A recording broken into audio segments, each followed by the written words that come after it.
Your role in the organization is in Mythcon? I'm Brian Edward. I am the one of the director of finance and podcast co-host. And I'm Dmitry K, and I am also Brian's co-host, and well, for all intents and purposes here, MC at the at the last Myth conference.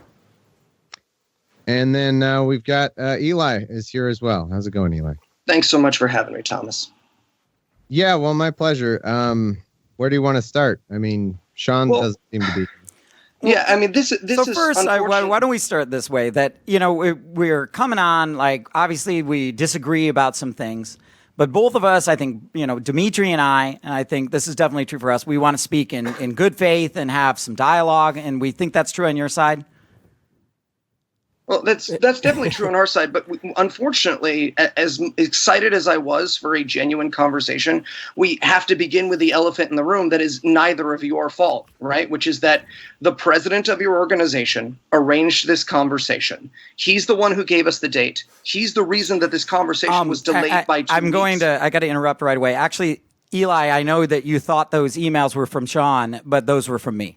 All of those email communications were me. All of them were you? They were all me. Sean never confirmed the time? No, that was all me.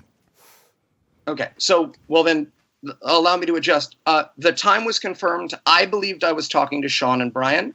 The Mythicist Milwaukee social media post said, when I said they're not willing to have a conversation, said, we are willing to have a conversation. Mm-hmm. We gave you a date, and I changed my mind. In good faith, I said, you know what? That's unfair to them.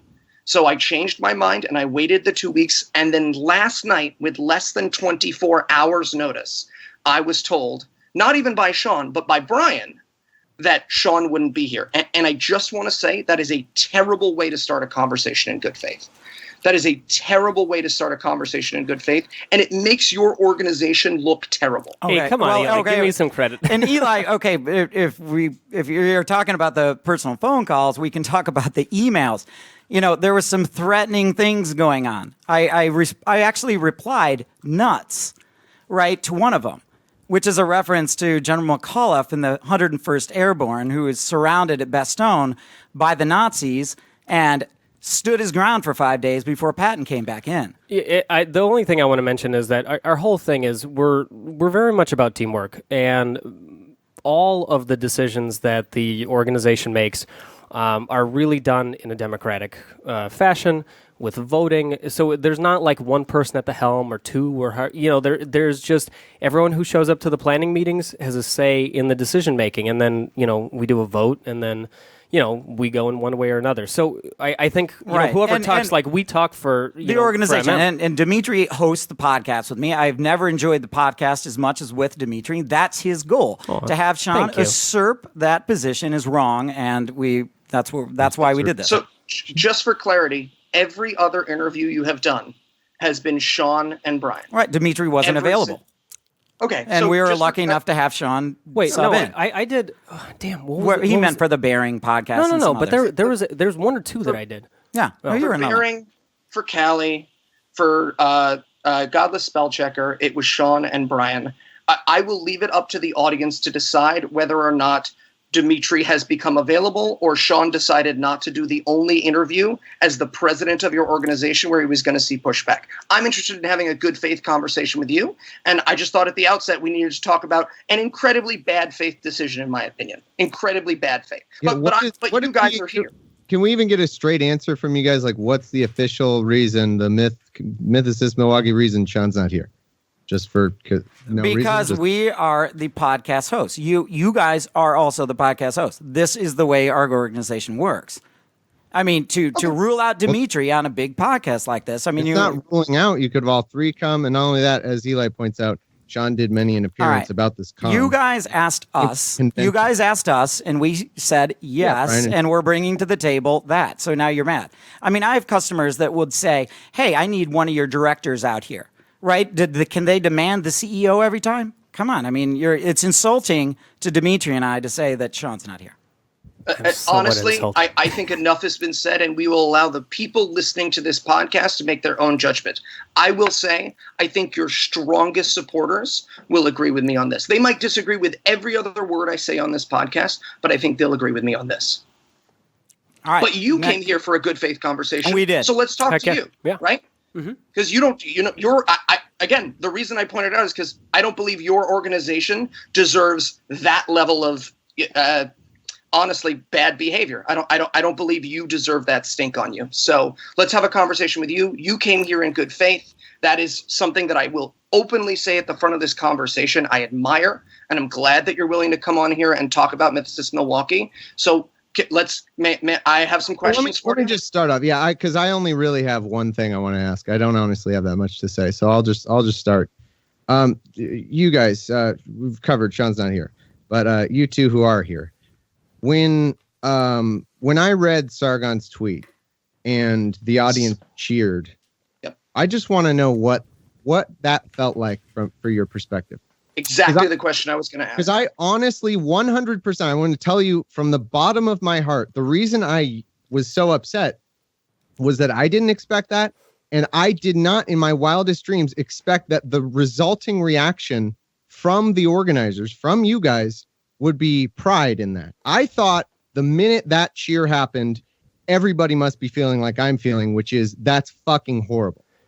That's honestly how I felt. I felt, okay, there's no way they intended for this to happen. Subsequent communications from your organization indicates that you don't share that feeling. And I really just want to know what it felt like for you in that auditorium when I read sexual harassment and people cheered. Okay, you're asking two different questions. You're asking about the actual cheers after that first question, and then the second question is about the post Mythcon. So why don't I address those? Well, I'll start with the cheering portion. I think you can break that down into multiple ways. One is that folks came there for a convention. We had a diverse crowd. We strive to bring in the most diverse possible crowd. And immediately, I think, Thomas, you have to take some responsibility there. Is, when you walk in, obviously you knew that there were folks that were there to see Sargon, and you open up with an uppercut, which is exactly what happened. I think that at some point you have to realize that some sort of reaction, people are excited. They're there to see someone that they've been waiting to see. So I don't know what the expectation was. You thought that he was going to roll over. You thought that he was going to say, "Oh, you're right. I'm a piece of shit." Like, I want to frame this in context. There were people that were excited to see him. And then you punched him in the face verbally. Oh, let's talk about what actually happened then, because that's fucking nonsense. So I got up there, and you can watch the video. The video is available, by the way, on Sargon's channel. On Sargon's channel without my permission. No one asked me. I didn't release my rights to go to Sargon's channel. Nobody asked me about that. Nobody even ran it by me. But you gave it to Sargon. It's on his channel, and now I receive just thousands of trollish bullshit on every possible social media that I have as a result of that. So thank you for that. But what about your patrons, though? I heard you've gotten an increase in patronship. Your name recognition is much higher. I read his tweet. I said, "Here's why people don't want you. Here's why some people don't want you here." Like, you tweeted the following, and I even said you can watch the video. I said, "I will give you a chance to respond. Let me just read the tweet," and I read his tweet. How is that an uppercut? But what we're talking about, what you're talking about is we're worried about people in the audience wigging out about that, right? I mean, you cite Christiosity specifically on the blog. Can I interrupt slightly? I'm sorry, and Brian, I shouldn't interrupt you. I should let you talk. But I really do need to address this because we changed the subject from a very, very simple question. And Dmitry, I know we don't know each other, but I really want to give you a chance to answer that again. My question to you, and Thomas said it perfectly, was how did you feel when Thomas Smith, a speaker at your convention, read, "I wouldn't even rape you," sent to a sexual assault survivor, and your audience, the people that you gathered in a room, cheered? How did you feel in that moment? That's what I want to know. Let me answer that, because I was in the crowd. I watched all of that. Dmitry was emceeing, so he might have been back off stage. Right, you can answer this, but here's what I thought. This is my personal perspective. This is not MM's position. This is my perspective. Now, this is also coming from someone who did over 100 hours of research on all of the guests. So I was extremely familiar with this story even before this any of the controversy started. This was old hat to me 3 months before the conference started. So I knew this was coming. I talked to Thomas on the podcast. I talked to Sargon on the podcast. To me, everything was going. I can see exactly what everyone was thinking. I was actually surrounded. I was sitting with 5 people that would call themselves social justice advocates. So that was kind of an interesting position. And I talked to the folks that cheered afterwards, right? And you know what? You know why they said that they cheered? No, I don't know. I don't want to hear because I knew exactly why. I asked you a very simple question, Brian, and you failed to answer it. How did you? I'm talking to the human being, right? We're going to get to the explanations. We are, and I'm going to let you explain for hours if you want to. I'm talking to you. How did I feel? Being. I see. Eli, in that way, we're a little bit the same. We can feel other people's pain. Yeah. I could feel exactly what the people that were cheering for it felt, as well as some of my social justice friends that I was with who kind of reacted very negatively. I felt all of it. How did you, not very negatively. I asked you a very simple question. How did you feel when your audience cheered mocking a sexual assault victim? This is not a hard question. Would you like to hear how I felt? Would that help? Would you like to see what a direct You're answer trying to to put something that this is called leading the witness or something. This is I mean, what you're trying to do. This is the most direct possible conversation. Avoid answering the question. I'm asking you as a human being how it felt. No, I see everything. Question to answer. Go ahead, Eli. I can answer that. It was a very strong reaction. So what do you mean strong? That is not the reaction that I would have liked in a perfect world. Absolutely. But I didn't have feelings one way or another. I was like, ooh, yeah, that was an incredibly powerful opening to this whole... First of all, we had no idea how this was going to go. So we were hoping that it was going to be a civil conversation. Immediately when that happened, we knew that it was going to be very combative. Because, I mean, how else is that went gonna from set a the boxing stage? match to a street fight. Wait, your reaction to that was, oh, this is going to be a very powerful event? No. In terms of like combative, like this is going to be not violent from a from a physical standpoint, but from a verbal standpoint. Yeah. So one of the things that I thought of, again, what are you getting? I'm feeling a bunch of things at the same time. I think probably one of the first things that I thought of, and maybe this isn't the feeling that you want, is I should have asked Thomas for the questions, right? Like, why open with that? Why I felt what I was feeling was this is going to get off the rails right away. What I was hoping. Okay, here's why. What I'm hoping. Why didn't you come in with why didn't you on Callie's show? Did you or did you guys not say several times? Oh, Thomas is going to ask him about that tweet. Huh? I can't wait for Thomas to ask him. Exactly. But how you worded it. If you would have provided the context. Was here's your tweet. I will read your tweet word for word. I will let you respond. I read it. People cheer. Okay, but without providing context and coming in super hot. So you Gentlemen. I can say in super hot. Yeah, Gentlemen. How about this? Let me play Thomas for a second. Say, Sargon, I'm here. I can't get over this, Sargon. I've looked at all the background. I've got this tweet. I can't get over it. I can't get over it. It's pissing me off, and I can't. I've looked at it in every way, but it's kind of dickish. It's kind of dickish, Sargon. Here's the context for the audience. Can you tell me why you tweeted that? You don't get a crowd roar in that. You come in soft like that you don't get the crowd roar. Gentlemen, I know I'm going to sound a little bit like a broken record here, but I am aghast at the lack of empathy in both of your answers. Look, I understand you're standing by your convention, right, but I asked you a simple question about what it felt like to watch your audience cheer, mocking a sexual assault victim, and your answer was, my answer is judge slowly. My answer is judge slowly. Something that I think that you could actually heed, Eli. That is a reprehensible answer.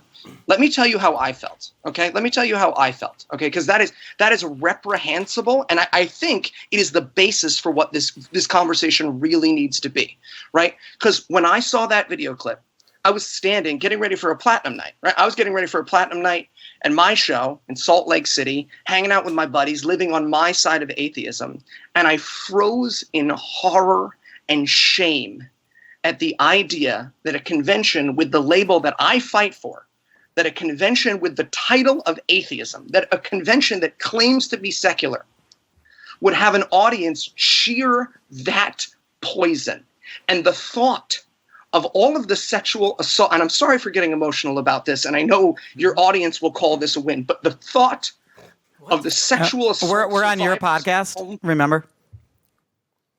It's not our audience. It's not our audience. It's your audience. Right. We're coming on your podcast. The thought of a sexual assault survivor sitting at home and thinking that this is what the community thinks of their pain, that this is what the community feels about them. I was ashamed to call myself an atheist. I have fought for atheism since I was 19 years old. I fight the creeping theocracy that covers this fucking country every day. I make 9-to-5 jobs look easy, and I was ashamed. I was ashamed of myself. And I thought of my father, who's no longer with us, and I thought, I'm just the bully he asked me not to be. That's what I felt, and I didn't put on the convention. I was fucking appalled, and I'm appalled for you. Okay, you know what? There's a person. Okay, there's a person that had their child raped that may have listened to your joke, and are you appalled for that? What if somebody had the same outrage over the same joke? You know what? This has got Milo. Milo made a reference to something like this and got deplatformed from CPAC by his own people. There are conservatives out there like Ben Shapiro that could have been appalled by your jokes. And you know what? You have the right to say them. We have a free speech and free expression in this country. I can think it's reprehensible, but you have the right to do it. And obviously, you cannot sit there and dictate what I must feel or anyone in the audience might feel. We have rape and sexual assault survivors in our group that do not agree with you. And are you going to tell them that they do not have the right to their opinion? Are you going to take away their agency? And I think, Eli, that's a really important point to bring up that Brian, great point, Brian, but one of the things that he kind of glossed over is we have members of the group who are, sexual assault survivors. They were in that audience. They were in that auditorium. No one had this level of, shame, aghastness, whatever you said, that you describe. And there were maybe people in the audience that did, perhaps, or people that were listening at home. And that is entirely their right to have whatever opinions or whatever thoughts that they hold. We held a conference that had differing ideas, differing perspectives, and definitely a diverse audience. I would not have said that reaction was something that I would have preferred, but at the end of the day, we're talking about one piece of one interview that happened for a span of 5 minutes. We had 10 plus hours of content, of amazing conference content, and yet every single thing revolves like a merry-round around this one point. And we don't understand why, again, I don't know. Yeah. Are you looking for some sort of public apology or what is and that? If you remember when we were on the podcast, and I had enjoyable podcast with Sargon, I had enjoyable podcast with you. And after we cut the podcast, we asked about, let's talk about the interview. Do you remember what my position was? Let's talk about the issues. Let's not even bring that up. So again, I ask you, if we are that concerned about rape victims, as you say, why do we even not even broach the rape topic? victims. You're right. But if we're worried about possible rape victims in the audience getting triggered, why do we not issue a trigger warning? Why do we just not talk about the issues? There was so much good discussion about Black Lives Matter going on that just didn't get deep enough that I really wanted to. Affirmative action. I really wish we could have dissected those issues. But we didn't. You've asked me 3 questions, and I'm going to answer them in reverse order. But that was Thomas. That was to Thomas. Yeah, but Okay. you threw a lot at Eli. I think. Yeah, you threw a lot. That was, I mean, and look, I didn't want to interrupt Okay, you, but I'm I sorry. remembered Yeah. the question, Go ahead. so I want to answer them in reverse order. The first, and I have to be honest here, Dmitry, I don't believe the question of what about the sexual assault survivors who didn't mind the mockery of a sexual assault victim to be a good faith argument. I think you know what the answer to that question is, honestly. Wait, but I don't take you at your word. Find me a person in that audience that said that they were cheering because they were mocking sexual assault. If you can find me that, then your point is solid.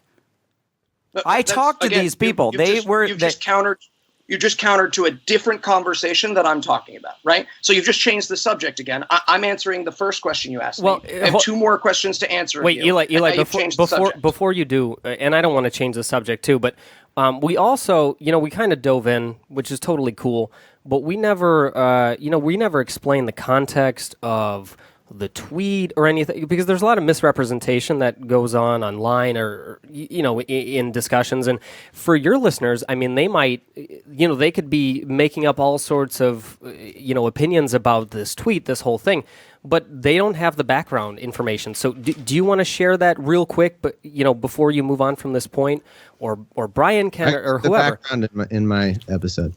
Yeah, Thomas has already given the background. Well, I'll give it. I'll give it then. And you know what? That's the thing. There were people there that were following all of this that knew everything that was coming, right? And they would have understood that context right away. For those that didn't, I can imagine that some people were a bit shocked. Yes, and in the context of that, doesn't make it better. But just so we know. Do you want the context of the tweet? So the context of the tweet is he's tweeting against he's tweeting to a member of parliament. Her name's Jess Phillips. A week before he sends out the tweet, he makes a video saying he's going to do this. The point is to make a purposely offensive tweet in order to insert himself in the conversation. The point is to make a non-threat and they'll take it as a threat. That's what he says in his video. Do you want to go back though and explain even the right? whole, So right now Jess Phillips, right? Well, and Jess Phillips at 19, she came out. This is last spring. Was at 19 and at a pub, and she was pushed up against the wall. Somebody grabbed her crotch, and this is really bad. This sucks. And then apparently they didn't even throw that guy out. So it's pretty horrible, pretty crappy what happened to her. That sucks. And so she talks about that publicly. And now she is leading a campaign to stop bullying on the internet. She feels that women, it's not a safe place on the internet, and she wants certain, what Sargon believes are censorious laws in order to combat this. So he believes that she's Have you looked censored. at her initiative? Do you know what it is? I'm saying what Sargon believes. What I believe about Jess Phillips doesn't matter. I'm saying what Sargon believes. So this is what in Sargon. I didn't make the tweet. So Sargon wants to insert himself into the conversation with a purposely offensive tweet. Jess, I wouldn't even rape you, and it certainly gets news. Jess Phillips, and I watched her reaction because I was. Do I invite this person? Like, to me, I wanted to see whether Jess Phillips is offended, whether he's apologized, and so on and so forth. Jess Phillips said, I didn't care. I went out with my kids. I just don't care. To me, if any apology is owed, it's to Jess Phillips. Could I encourage Sargon to do that? Sure, I guess. I mean, but that doesn't matter. That's between those two. That's not my business. And yet, we're 30 minutes in. Go ahead. You've given the context, which was definitely a change in subject from me trying to answer your question. And again, we started this conversation saying it was going to be in good faith. You've raised 2 points which have very, very simple answers, right? One was used to dismiss my emotional response to the thought of how people might have reacted to seeing that on your stage. And the second was sort of whataboutery. And I tried to answer that. But now it wasn't to dismiss it, Eli. It was to just notice that other people have different responses. Your emotional response is fine, It's just other people don't have to have the same response. That's yes, all. I'm aware people lack empathy, and they are on this podcast. My question is this. You've brought up this context, right? You've obviously brought it up for a reason. My question to you is very simple. Does that make it better? Does that, again, that is for the audience to judge. That's not for me to judge, I'm nor asking MM to judge. You personally. I want to know what Brian's opinion Right. is. Well, but you've already accused me of having no empathy, right? I mean, this is the person that... Prove me wrong. Huh? Prove me wrong. But, okay, no, I want to challenge that you say that you have empathy. Let me challenge that. You're not once did you... you could have intervened with the people leading the deplatform campaign. They were on your own Facebook page. You're calling them in, tagging them in, leading them on. Where's the empathy there? Like, come on. You have empathy for the people on your side of your political position. Empathy cannot be, empathy needs to be spread out. No, I did. But I'm challenging what I'm challenging is you asserted I had no empathy, and I'm saying that you don't. No, you're not answering a simple question. My simple question, and I will answer your question about the deplatforming campaign because you just set up a ball for me on a fucking tee. And I will happily answer that, and I will also answer the two questions you brought up earlier in this podcast that you still haven't let me answer. But first, answer mine. You took 5 minutes of everyone's time. 5 minutes to explain the context, and I asked you a very simple question. Does that make it better? Look, you have allies listening to this podcast, Sargon listeners listening to this podcast, and they have the honesty to me to say, yes, it makes it better. Fuck Jess Phillips. I don't care how she feels. I don't care how You're trying to give me an ideological position that I don't have. No, I'm asking you if that makes it better. It's a simple yes or no question that literally anyone can answer. No, are you kidding me? Why do I have to have an opinion on this? Are you still talking about when I go into a conversation? You have no opinion. Your answer is you have no opinion. I can see why both people think it. My opinion does not matter. My opinion does not matter. MM is a I'm reaching out to you as a human being, and here's the thing: next year, when you try to book guests, people are going to send them this podcast. Right, and people are going to say, "What kind of person?" And people are going to and people are going to make their own opinions. And Eli, not everyone thinks like you. Well, and what we're going to say, and this is perfect, and I hope they do listen to the podcast, is that we stand up for discourse, free speech, and for people to have their own opinions. And Eli, I'm very respectful of your emotional reaction to what you heard. That is entirely your purview. You are 100% entitled to that. But Brian is entitled to his thoughts, and so are the people who were in the audience or whoever. I mean, we can't thought police, we can't moral police everyone. I mean, you're kind of sounding like the Jehovah's Witnesses. You know that you can't read this, you can't look that, you must feel this way. You have done absolutely everything I possibly needed. So I abandoned that question. Now I'm going to answer your question about the deplatforming campaign, because I do want to talk about deplatforming. Then I'm going to answer your question about what about the sexual assault victims who didn't mind, and then I'm going to answer your question about my jokes. All right, so let me start by answering the question about your deplatforming campaign. In the Facebook post, the only Facebook post that I made about your convention, I supported your convention and I supported the speaker's right to go. And I said, lots of people I agree with on both sides are disagreeing about this. I tagged in Steve, I tagged in Dan, I tagged in Christy, I tagged in Matt, I tagged in Seth, and I spoke in support of your conference because I believed your conference to be acting in good faith. No, I'm talking about earlier. A month earlier, you were in the thread with the same people. They were listing out exactly what they were saying to try to get the whole thing derailed by leaving the venue. Did you mention anything to them then? It was on your post. We took screenshots. I have no idea what you're talking about. Are you talking about the one where I don't believe that, but I'm saying you were aware of the deplatforming campaign well before you made this post. Yep. Okay, you had to. It was taking place on your Facebook page. Mm-hmm. Okay, so let's talk, because I think we're talking about the same post. The one where I said there's a lot of people I really care about. On both sides no, this is much earlier. This is much earlier. This is a month earlier. This is about a month earlier. Well, so this is not something that I remember. If you bring it up, if you send me a screenshot, I'll happily comment on it. It's there. Yeah, we'll tag it in. Feel free to tag me in it.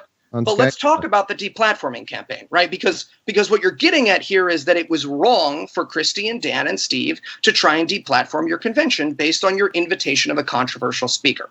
So let me ask you a question. First of all, did I just relate your opinion correctly? It was wrong of Dan and Steve and Christy to try to deplatform your convention, to reach out to your venue and say not to work with you because of the speakers you invited. These are obnoxious tactics. Yeah, it was wrong. It was wrong of everyone. Yes. Yeah, that is not something. The first direct answer I think I've heard from you guys. Yeah, I appreciate the directness. So let me ask you a question. Thomas. Do you believe in universally against deplatforming? I don't even know what that means. Yeah, what do you mean? So you believe is there anyone you could have invited who would be bad enough to where you think it would be appropriate for people to try to get you to uninvite? No, we don't believe in universal deplatforming. There can be a narrow standard. We have adopted the Chicago principles on free speech and free expression, and you can look that up. University of Chicago. Yeah, the University of Chicago. Tell me your opinion. Who would have been acceptable for you to deplatform? Well, wait, of ourselves? No. So, are you talking about who we ourselves would deplatform, or who? Well, what we did. Who we would support? No, Amos Yee was invited to level of special guest, right? And again, the aims of the Mythcon were not to grab the fringes, but to the political mainstream. Right? Now, we elevated, he was never going to be a speaker, but we'd elevated him to special guest. And once we'd done that, now this falls under the bounds of Mythcon. Amos has probably got a lot of growing up to do, and he didn't want to back off of some of his controversial statements that were way outside and lies on the absolute fringes. So we said no, and we uninvited him. So that does fit the narrow definition. I need to clarify that because that was the most generous retelling of a story since, in 8th grade when I got to second base with Becky Anderson. Amos Yee has and continues to defend pedophilia and child pornography. That's why you uninvited him. Yep. But only after your official Twitter account defended him multiple times and said he'd taken back let's ask. those Okay, so do you believe that a person under the age of consent can have an opinion on consent laws? Right? He made those statements when he was under the age of consent, right? That when he's 15. So in that case, can't I hold a kid responsible for something that he said when he couldn't even consent to sex itself? If you can't consent to sex, you can't hold an opinion on this either, right? And again, now he's 18. So he's either got to come back off these statements, which he was unwilling to do, so he uninvited him. Yeah, right? Had he come back off the statements, are you going to hold it to that 15-year-old? That's a different scenario, right? That's a different scenario. Right, but the scenario we got. But he didn't, and your official Twitter account said that he had. And then when it was obvious that he was going to double down on those opinions, you reversed what your official Twitter account said, and you uninvited him. So what you were trying to do is saying, wow, Mythicist Milwaukee is not utterly perfect. Guess what, Eli? Of course. Guilty. Yeah. We're not perfect. Yeah. And frankly, and I want to come back to, you guys were talking about the conference, and I hope we get to talk about the rest of it because we've only talked about like 5 minutes of it. But we don't think that ran perfectly. Yeah. We're incredibly proud of, the effort that we put into it. And at the end of the day, how it turned out was, with a 13-and-a-half-hour conference, and we had one tumultuous Sargon-Smith debate, right? Did that go well the way we wanted? No, it didn't. But Sargon and Smith did. Dmitry did a great job. Melissa did a great job. Ron Miscavige did a great job. There was an absolute diamond with the Faisal-Ozzer debate moderated by Matt. And wait, hang on. And a great movie and a great after party. So you're going to judge that on the tiniest of standards. Right, so I'm going to make you the tiniest of standards. We feel like it's a little unfair. Percentage-wise, you're going to look now. Do you hear yourself? Yes. Yeah. Genuinely, do you hear yourself? Right. So what you're expecting absolute perfection from us, Eli. Okay, can we be proud of this? Listen to this. I'm going to tell you a story anyways. I come from like a crappy high school in Ohio. Right? I got all A's there, and I show up in college, and I'm not nearly the smartest guy. I'm way around the end of the bell curve. And my hardest course there was calculus. I worked my ass off at that course. It was hard for me. I'm not good at that. 4 hours on the phone with my brother every day, studying my ass off. You know what I got? A B-. a B minus. And I was more proud of that B minus than I was an A in my science course that I didn't work as much. So guess what? You can be proud of something that is imperfect. Are you really describing a conference where your audience walked around wearing MAGA hats and Pakistani flags? So we're going to convict all Trump voters. Booed a speaker for defining a term and applauded that feminism is a mental illness to not being perfect? Are you really going to use the term? So you're going to say we should have said if you voted for Trump, you're not allowed. So let's talk about some of those things. You're being extraordinarily authoritarian. This is such a ridiculously dishonest way to behave. You're an authoritarian. Eli, it's not. It's a gift to me. It's hard because I wanted to have an honest conversation, but it's a gift. No, I don't think you do. Don't get me wrong. You're recording yourself forever, calling a conference where people cheered feminism is a mental illness, right? Your grandchildren will hear this recording. Okay, that's they fine. will hear you say nobody's perfect when we talk about mocking. And there are people in Saudi Arabia that are pissed off. Are you saying that Muhammad didn't exist? Imagine the outrage there. Yeah, so there's come on. That's the Eli. I think that's the. This is outrage. This is outrage. Why does everybody have to have the same morals as you, Eli? Like 4 questions that we never get. No, I get where you went to there. Go ahead. In terms of the percentage of the conference, it is as though in one part of your conference, someone got up on stage and whipped their penis out and exposed it to everybody, and you didn't address it. And that is absolutely ridiculous. That is absolutely absurd. We had a debate between Ezra and Normani. It's like if somebody did that, that would have been illegal. Illegal.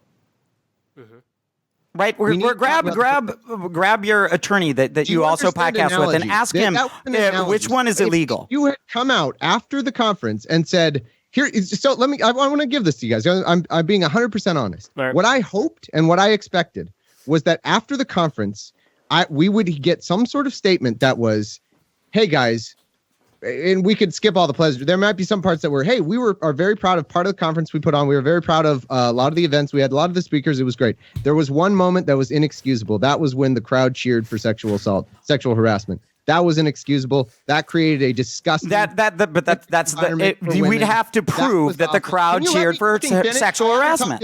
Let me finish what I'm saying. That would have been 100% acceptable. I would have accepted that apology. I would have said, you know what? They know that there was one part of their conference that was horrible. They understood that one part of their conference made everybody feel terribly uncomfortable. And then everyone. You're speaking in absolutes. Then we can get to the part where you say, you know what? A lot of our conference went well. And I could have said, yeah, I agree. And you know what else I'll commend you on? Most of the other parts of your conference were really diverse. You had diverse speakers. You had a lot of it, a lot of people that were kind of on the right wing of things, but you had diverse speakers. You had debate. There's nothing wrong with the rest of your conference. But that one part, you didn't apologize. You didn't address it. You don't seem to grasp how ugly of a moment you created. Well, I don't understand why that's a focal point for everything. And again, we explained exactly what the context of all of that was.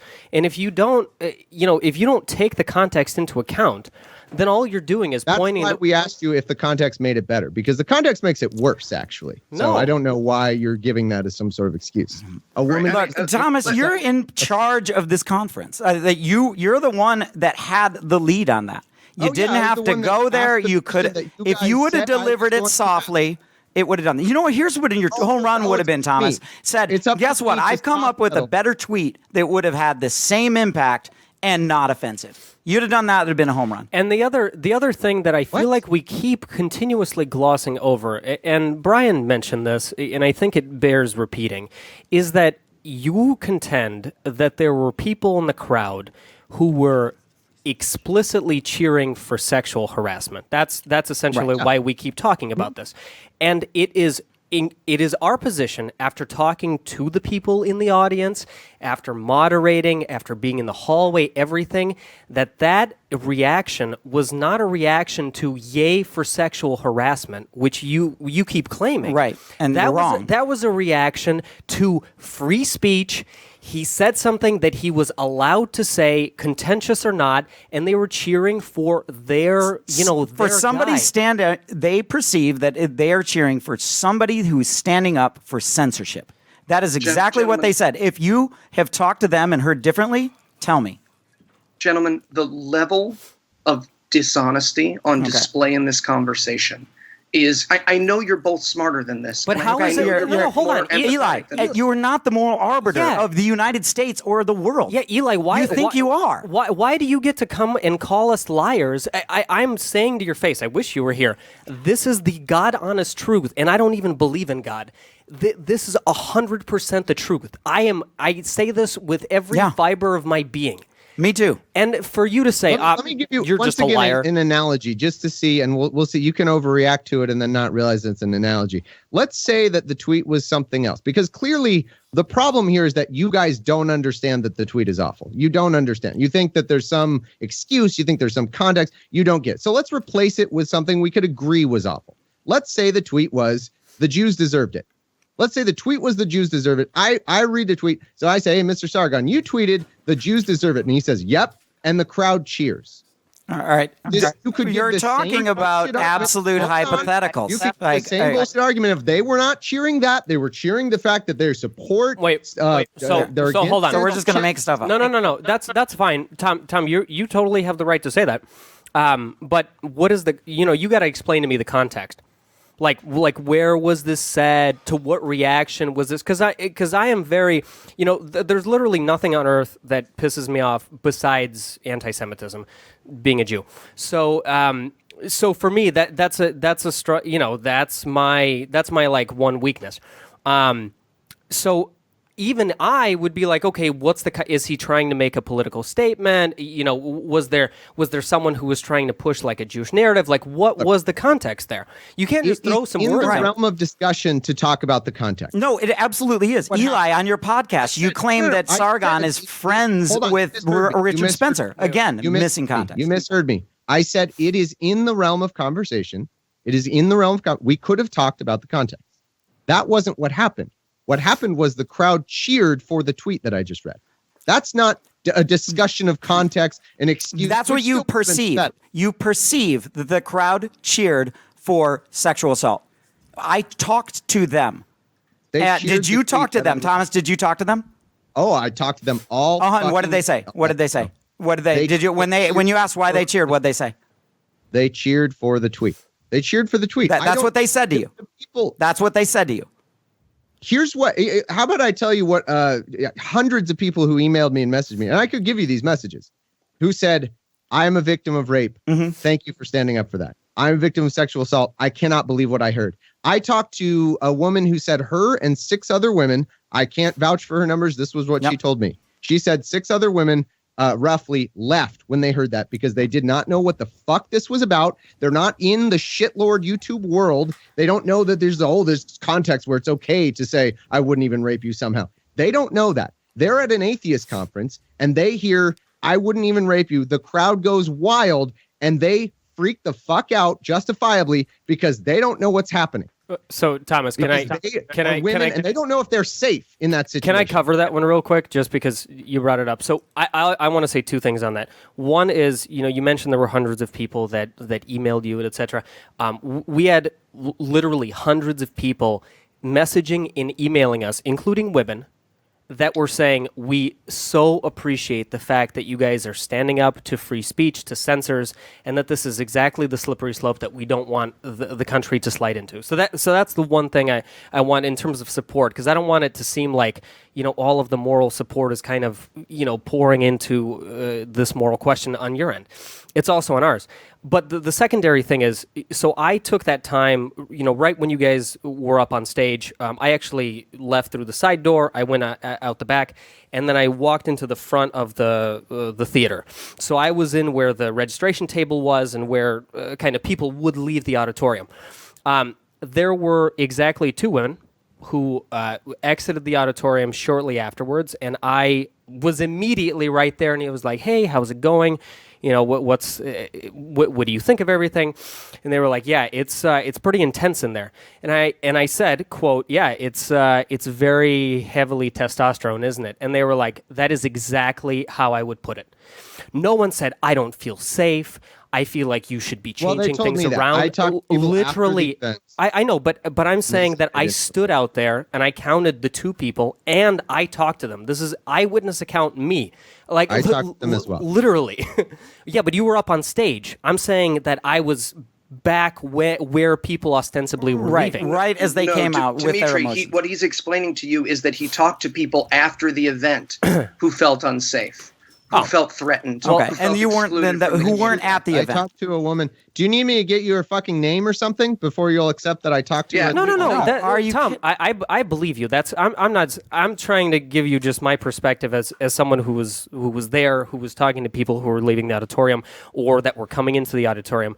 I think the point there to make is, not everyone is going to like everything, and yes, is it not everyone is going to like everything. Yeah. So you have a situation, and I don't.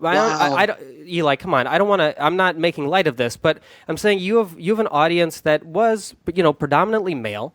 It was at times it almost felt like a sporting event where they were cheering. Now, that being said, we had active moderators in the crowd that were coming up to individual jurors because we had security inside. Yeah, Thomas, we didn't want anyone to throw you off or whatever it is, and there were some people, they got a 1-strike warning.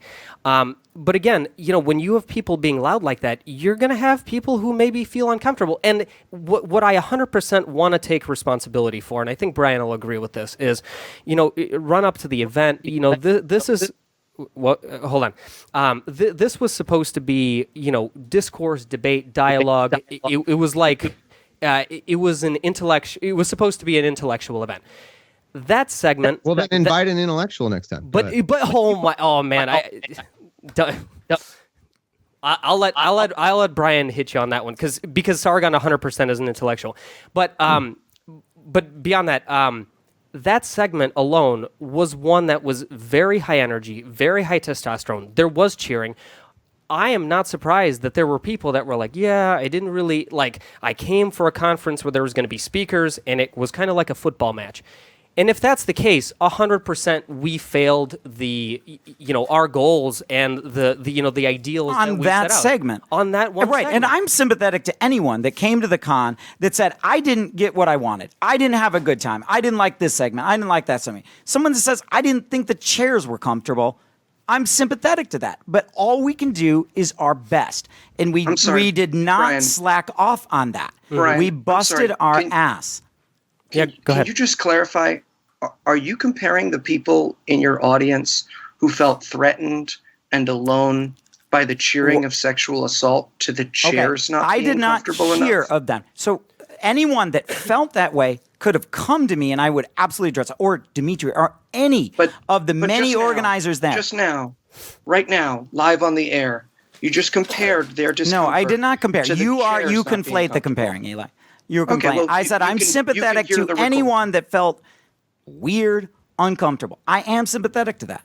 But the thing is, what you are saying is everybody must. You're saying everybody must have your moral values. What good? That's what you're saying. Does your sympathy do when you clearly don't care? What good does your sympathy do when you say everyone must think like me? You guys are acting like totalitarians. But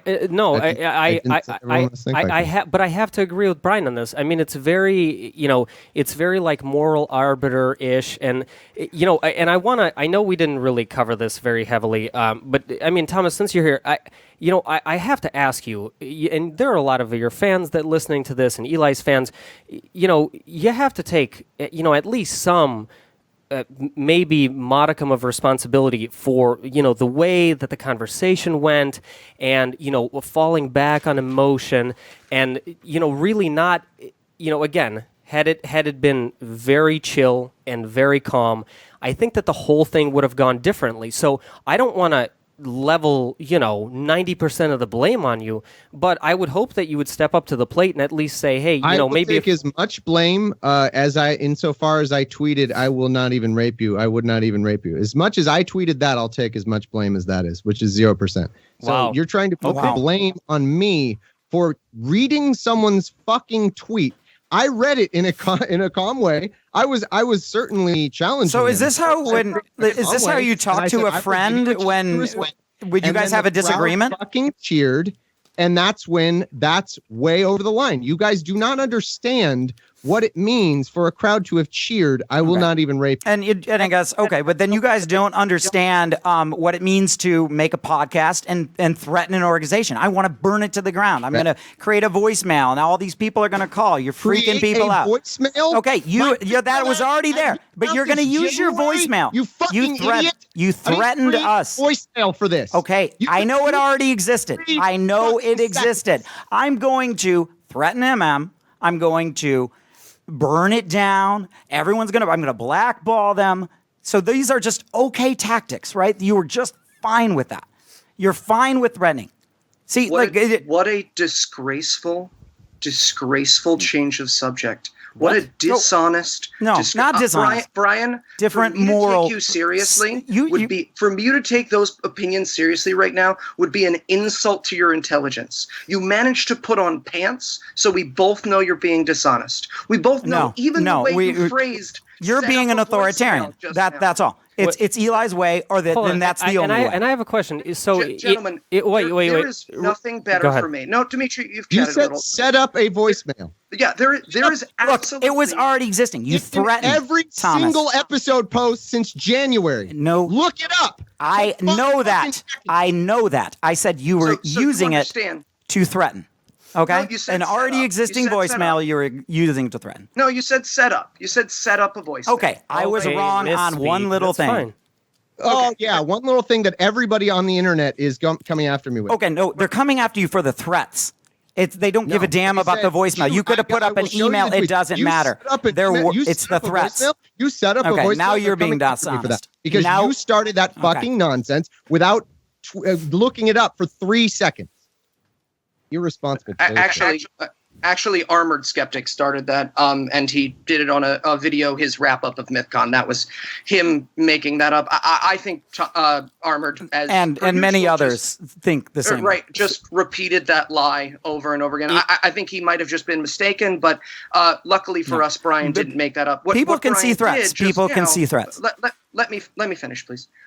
What Brian did just now is you were incredibly dishonest, right? You tried to repeat that lie, and you were hoping, like many of the abhorrent things you've said in this conversation, we're going to skate through them, right? Like when you tried to compare Sargon's tweet to my jokes, or when you tried to compare the people who felt alienated by mocking sexual harassment on stage to the people who didn't care about it, or when you've called me an authoritarian every time I've asked you to feel any kind of empathy towards the people who did not agree with you.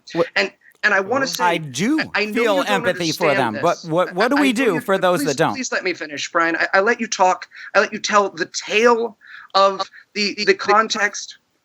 I just let me finish.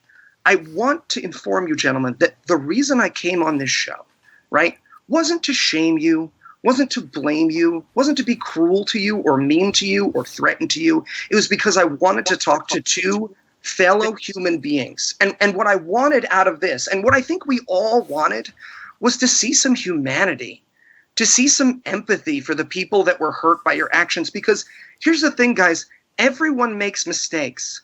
And if you had come on this show, or even the day afterwards, and come on and said, you know what, I can't believe that happened at my conference, I feel awful, the way that I feel awful, the way Thomas feels awful for that moment having happened, we would have something to talk about. We would have wounds to heal. But instead, you have doubled down, and you have shamed empathy and sympathy for the people in our movement who you made feel vulnerable and alone and scared as totalitarian. And I don't believe you actually think that way. I'm sorry, I just don't believe it. So I don't believe it. Eli, one thing I want to say is, you have impeccable delivery. I 100% will give you that.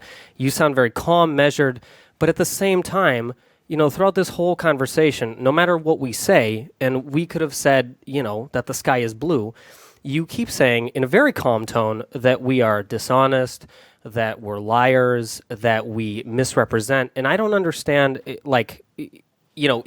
one thing if you honestly think that we're lying, then this conversation doesn't get anywhere, because I can say that I'm 100% saying the truth. Brian, because we've chatted about this, is 100% saying the truth and his representation. So again, when you flat out call someone a liar, I don't do that in my regular life. So I don't know. I don't know how you justify that. If I were to believe you, it would be an insult to your intelligence. No. You've called us liars 3 times. So absolutely. But for context, the reason why I'm saying I don't believe you is because it is much easier for me to believe that you understand what you did was wrong and you don't want to admit it because you know your audience values sticking to their guns and the alt-right approach of never be wrong, never concede, never concede. No, that's fair that you bring that up 100%.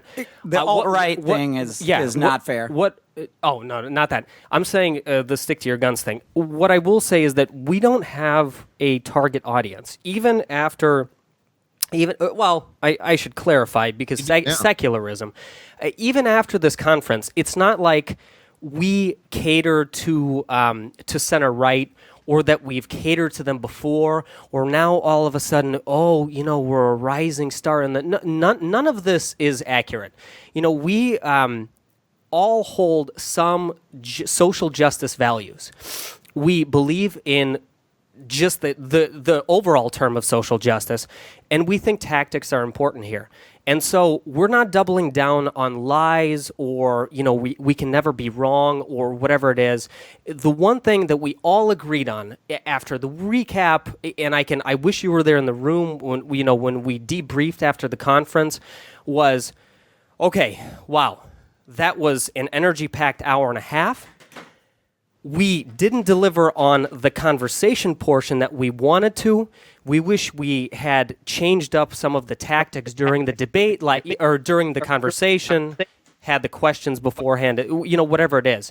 But overall, the overall conference was a success, and we didn't think that there was anything. I mean, there was a flood of support, and you mentioned that there were. Let's address this claim because you've made your point. Let's address this claim that the overall conference was a success. David Silverman has come out and decried your conference. The heads of QED, the 2 nicest humans I have ever met in the entire world, Andy Wilson and Marsh, have come out and decried your conference. Seth Andrews has decried your conference. Matt Dillahunty has decried your conference, as well as pretty much every other social justice advocate. Every person I've met within the last 3 months, every conference organizer trying to book me, every human being talking to me about what's going on in our community right now, has used your conference as an example of failure. And you lost $12,000, which you had to fundraise so that I assume you would be able to do the conference again next year.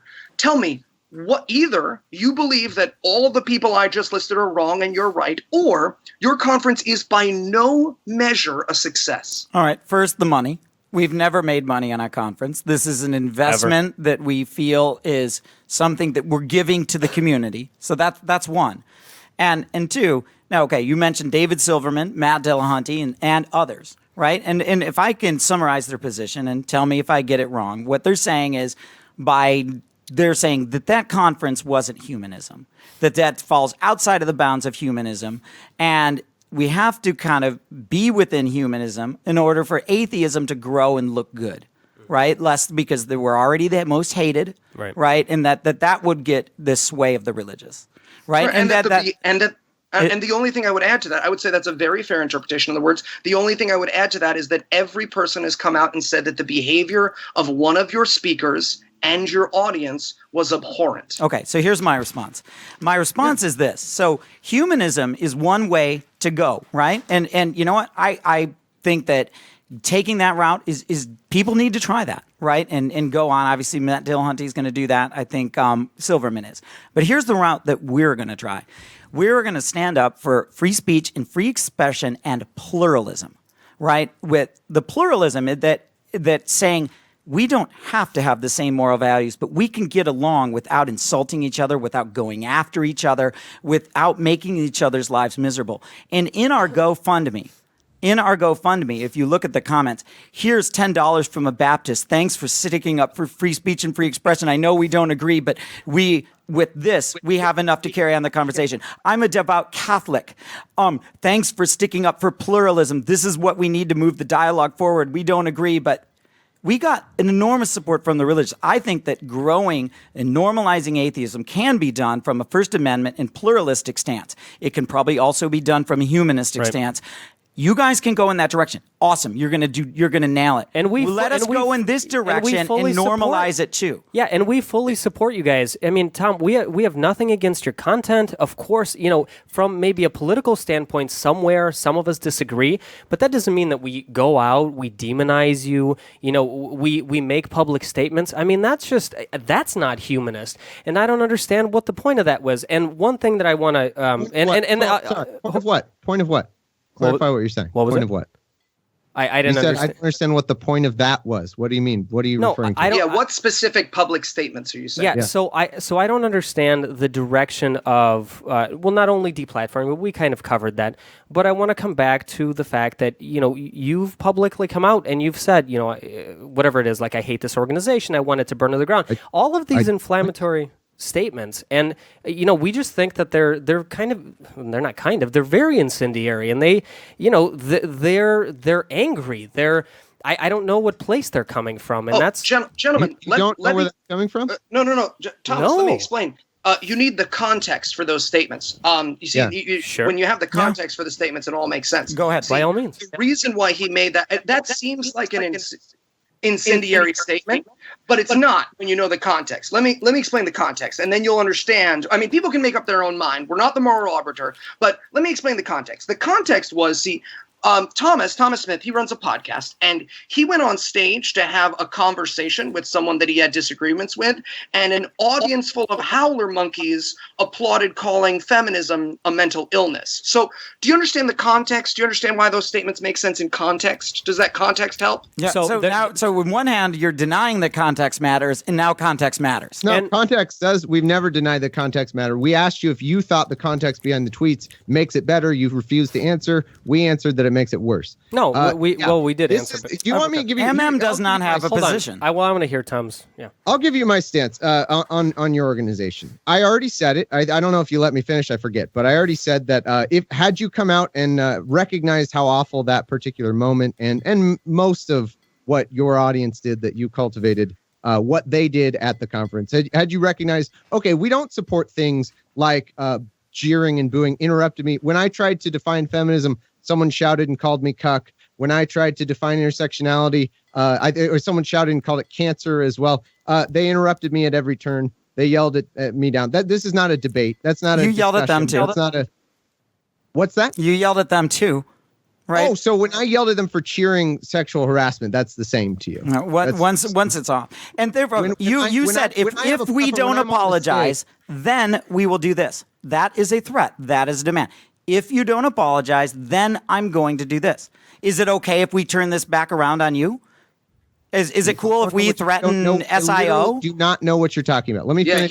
He didn't say if you don't apologize. Yes, he did. He did. Here's the demand. If you don't and a leadership change. The spirit of Sargon and his audience just interrupting before I can even finish a question. I guess we get why you're not very sensitive to that or you don't care about it. So what I was going to say was, had you given some apology for that, had you shown any ability to recognize how disgusting and toxic that was in your community, I would have accepted that. But now that's not a threat. That's not a threat. That's an is statement. Yeah.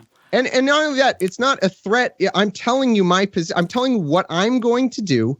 There's no threat. Like you can tell me you're not going to listen. If you don't give me your lunch money, I'm going to punch you. Right? I mean that is the thing. Right? Yeah, you also made a list. You made a blackball list of all this. You called us alt-right, right? The definition of alt-right means white supremacist. So that means that we believe that that you need to be white in order to steward liberal democracy. Yes, you did on multiple Facebook posts. I said alt-light, and I said the people and you don't even know what alt-light is. I don't think you're alt-right. You don't know what. I don't know what you are. No, I honestly think that you're far enough to left. You can't see over the horizon to actually know what the actual right is. Like, that's the thing. You're seeing the I don't center. think you're You're seeing the alt-right. center, but it's so far on the horizon. Hold on. I don't think you're alt-right. Yeah, Say it again. No. Thank you, right. Thomas, for being on the record. And one other thing that I kind of want to mention, and I think we just talked about this. I'm sorry. Go ahead, Eli. What Go I'm ahead. fucking saying, because you guys interrupt every 5 seconds. Yeah, I'm sorry. Before we move forward, I just want to be very, very clear, right? And so you've both requested now that I stop saying I don't believe you, which is hard for me. I'm not going to be honest. Thank you. So here's what I'm going to do. The idea that Thomas would, with an open mind, say to you, if you had behaved this way, I would have felt this way. For you to interpret that as a threat belies a level of inability to understand the English language. Okay, no, he said, if you don't, I'm going to make sure that nobody ever comes to your conference again. I'm going to call them. We're going to blackball. That is the threat. It's not a threat of violence. It's a threat of blackball. Do you want to hear it from me? Do you want to hear it from me? The actual what I actually think, rather than just make a straw man of what I'm saying. No, it's not. Given that you have absolutely no remorse and are not actually addressing what you did, Sean's not even here to speak for it. Given that you didn't. What I'm going to do is make every effort to make sure that it's just a shitlord convention. You can have your shitlord convention in the future. You can invite Sargon. You can invite a bunch of people who like to tweet disgusting stuff to women, and you can parade around and say, hey, no one's the moral arbiter of us. That's great. You can have your shitlord convention. But if you invite any regular atheist, what I'm going to do is reach out and say, hey, here is the conference that you are invited to. That's all I'm going to say. I'm going to give them the information to make them realize this is the conference they're invited to. I will point them to this recording and say, these are the people who are inviting you. You can make the decision. I can't physically prevent someone from going to your conference, and I'm not going to try to physically prevent someone from going to your conference. What I'm going to do is make sure everyone in the fucking atheist community who has any sense knows what you are and that you don't give a shit about this situation you created. And that's disgusting. You're going to create a culture of fear. A culture of fear. Sure. Okay. So what, Tom? What have fun. I don't know why there's a problem. Go your own way. Do your shit. Well, hold on. So that's definitely, you're right. 100%. What I will say to that is, I don't know if you guys are familiar with Jonathan Haidt's TED Talk on morality, but he does a brilliant job of saying, there are conservatives, there are liberals, and frankly, everyone on this podcast considers themselves a liberal. But they share different levels in morality sectors, and if you don't reach out to the other side, then you're essentially going to alienate half or however much of the population. In this country, it's 49%. So if that's the case, and if we want to keep creating echo chambers, Thomas, we send folks to your podcast because we think that your progressive humanist stance is something that should be cultivated. People should listen to it, and that you have, opinions that are worth sharing. We similarly feel that even people who you ostensibly just called shitlords also have. They call themselves shitlords. Well, yeah, but you just repeated it. That's fine. So the shitlords of the of society it's in their Twitter bios, by the way. Yeah, no, that's fine. That's fine. Yeah, I'm not saying it in a derogatory manner. I just for your audience. They also they live on this planet. You can't, colonize Greenland and be like, that's it. We live here. No one else does. Fuck the rest of the world. So what we've tried doing with this conference, with everything that we do, is we try to build bridges between communities that typically don't have those bridges. And what it sounds like from the statement that you just made, and I would hope that at some point you change your mind on this, is that you would be willing to, do the whole compromise thing and talk to people, whether they have bad opinions, whether they have, you called them deplorables when you were on stage, whether that's true or not. These are people that are not going anywhere. We need to talk to them, and no amount of moral outrage is going to change their mind, or certainly they're not going to. Go ahead. Let me step in here for a moment. May I? Because this is what I specialize in.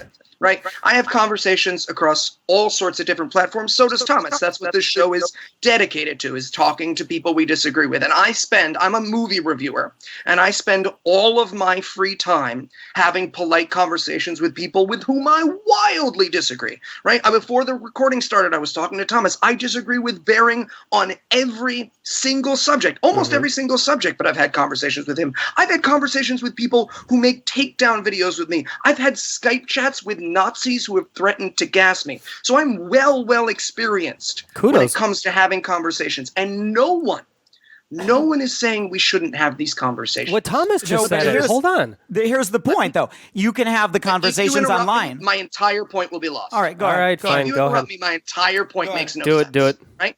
We should be having conversations with them.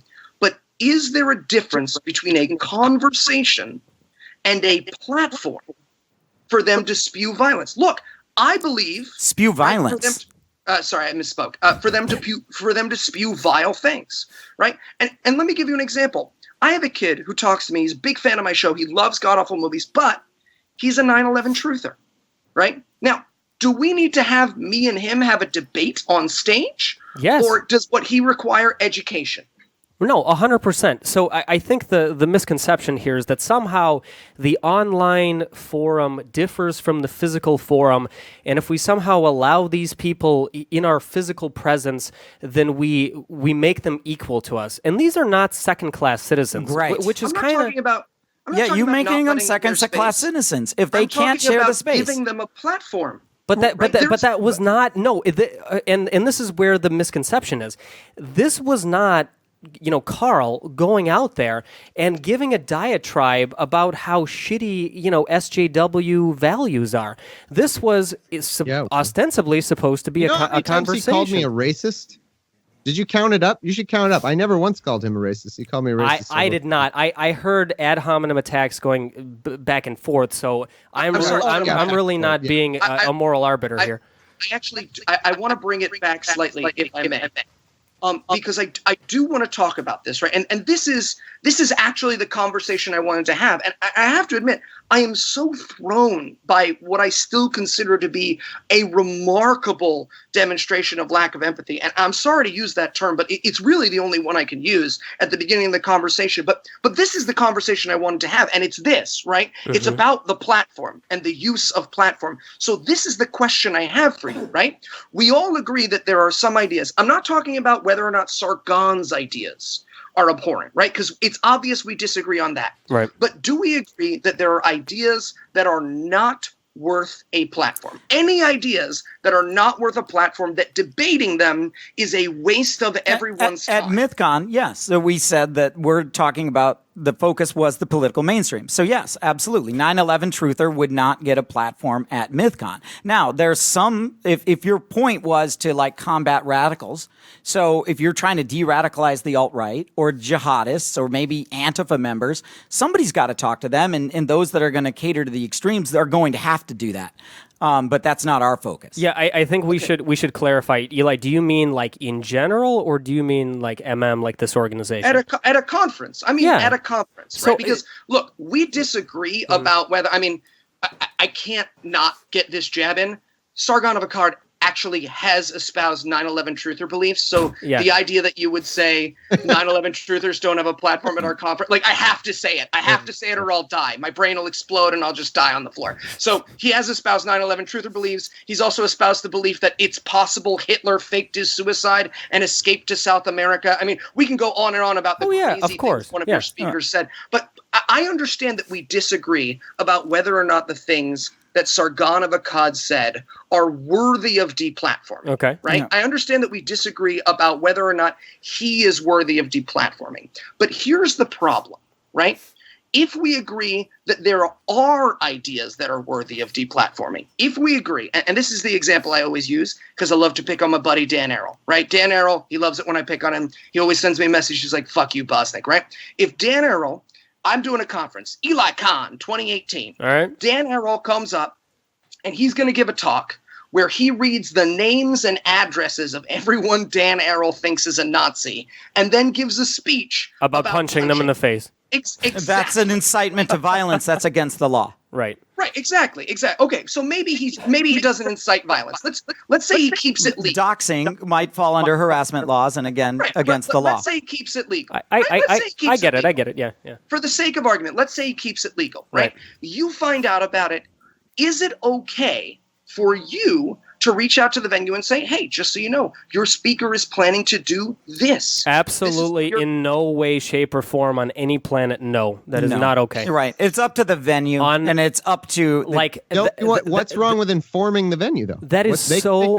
Well, but it's the venues. I mean, do you think these people don't do their job and do due diligence? There's going to be a Unabomber. What about Christians trying to come after atheist conferences and just harassing the hotels? Are you cool with that? How hard going to be if they say, hey, you're inviting a bunch of atheists, the venue can just say, yeah, we don't So care. I can tell Christians to call and harass planned atheist conference. Harass. Okay, no, but call and say that these are evil people. No, call and say a bunch of atheists are coming and show the statistics that we are the lowest trusted group. We have the lowest morals by that standard, and show that and say, you know what, we ought to deplatform these and take the venue. Should I tell? Is it okay for me to tell Christians that's okay to do? People have a First Amendment right to send an email to a venue?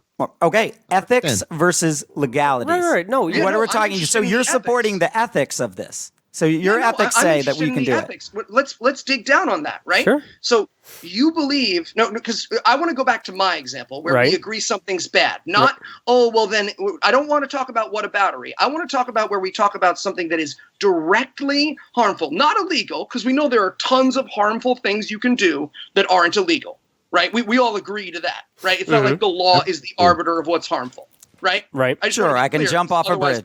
Yeah. Yep. Right. Okay. So my point is this: you have said, no, I wouldn't call the Dan Arrow Eli Bosnick conference where we're gonna do the things that are legal but are absolutely hints at violence or absolutely make unsafe spaces for people. And by that I mean literally unsafe. Not the common deterrent of that term. Right. You know that this is going to happen. You know this makes an unsafe space, and you still don't believe. Now, let me ask you: is it because you don't believe venues have a right to know who is using their goods and services? No, but it's entirely up to the venue, and that's the thing is all of these people do due diligence. I mean, even Second. I want to be clear. I am not saying that the venue couldn't make the choice to still host Dan Arrow and Eli Bosnick's Doxing Fun Hour, right? The venue could still make that choice. I am talking about when a venue is ignorant, right? Which most venues are, right? They do a booking, Mythcon, I bet they're that sci-fi thing. That's the first thing that comes up when you Google, right?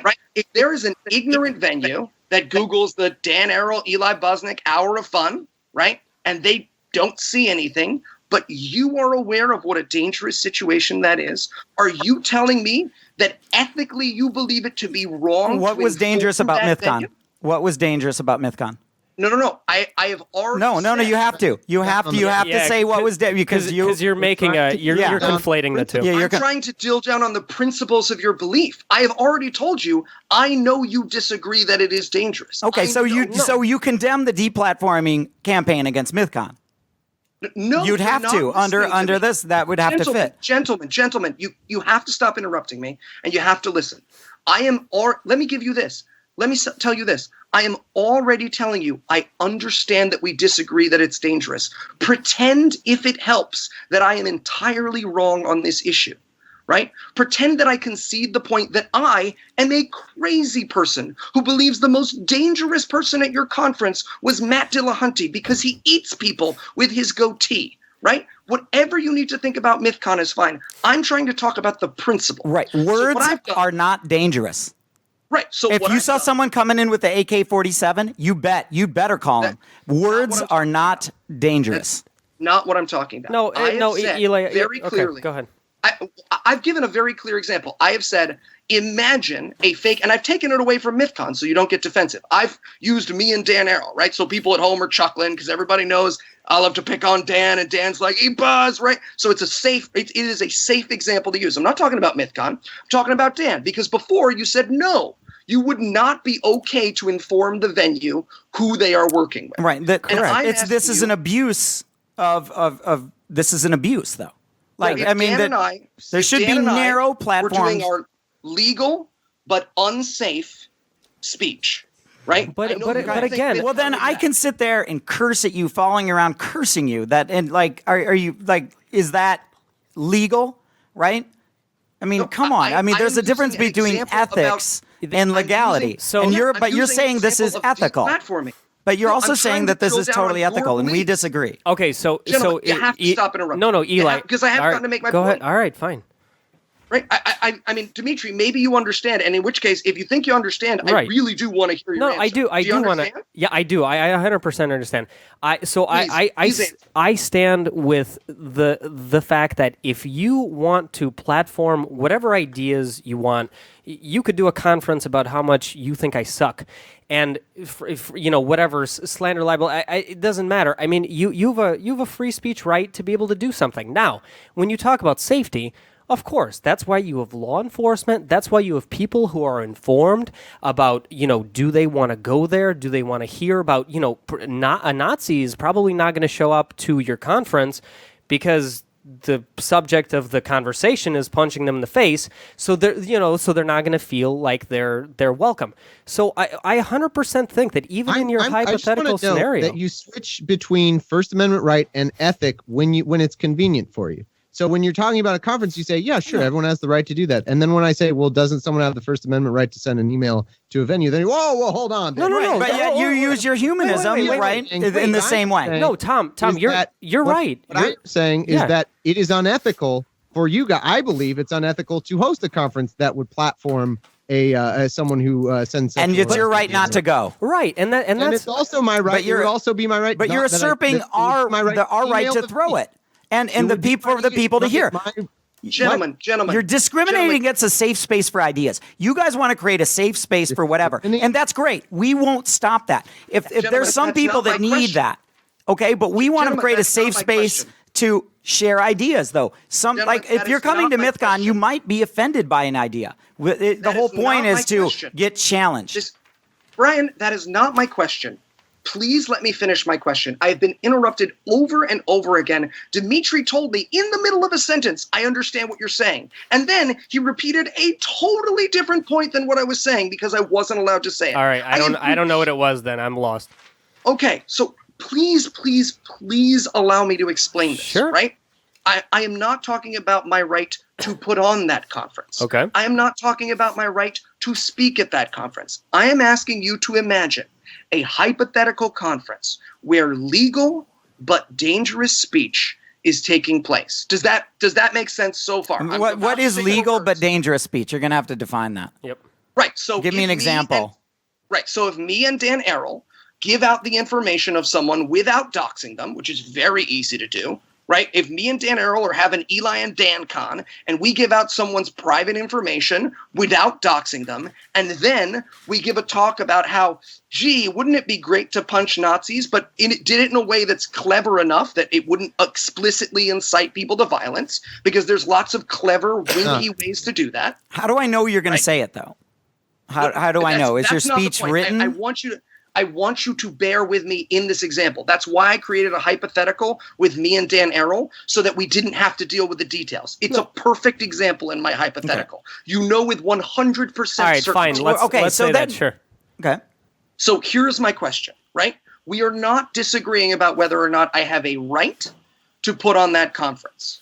We are not disagreeing about whether or not I have a right to speak at that conference. Where we seem to disagree is that you think it is ethically, we know it's not illegal, you think it is ethically wrong in that perfect situation for you to inform the venue, and again, we are assuming the venue is uninformed, Sure. so it is wrong for you to inform the venue who they have speaking at their venue. Yes. Is that correct? I would say Why? yes, and I will tell me you why. exactly why.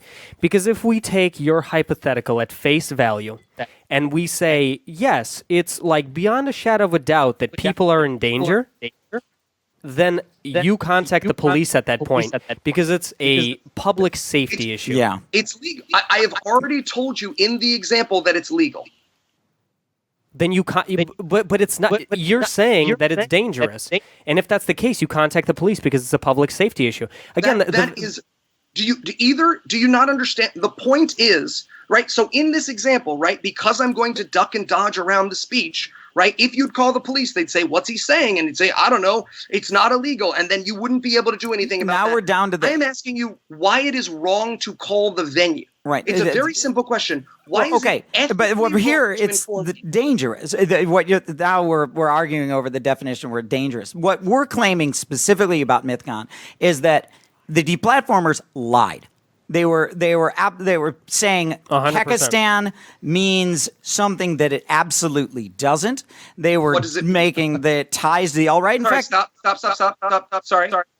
Yeah, right. What does Pakistan mean that it doesn't?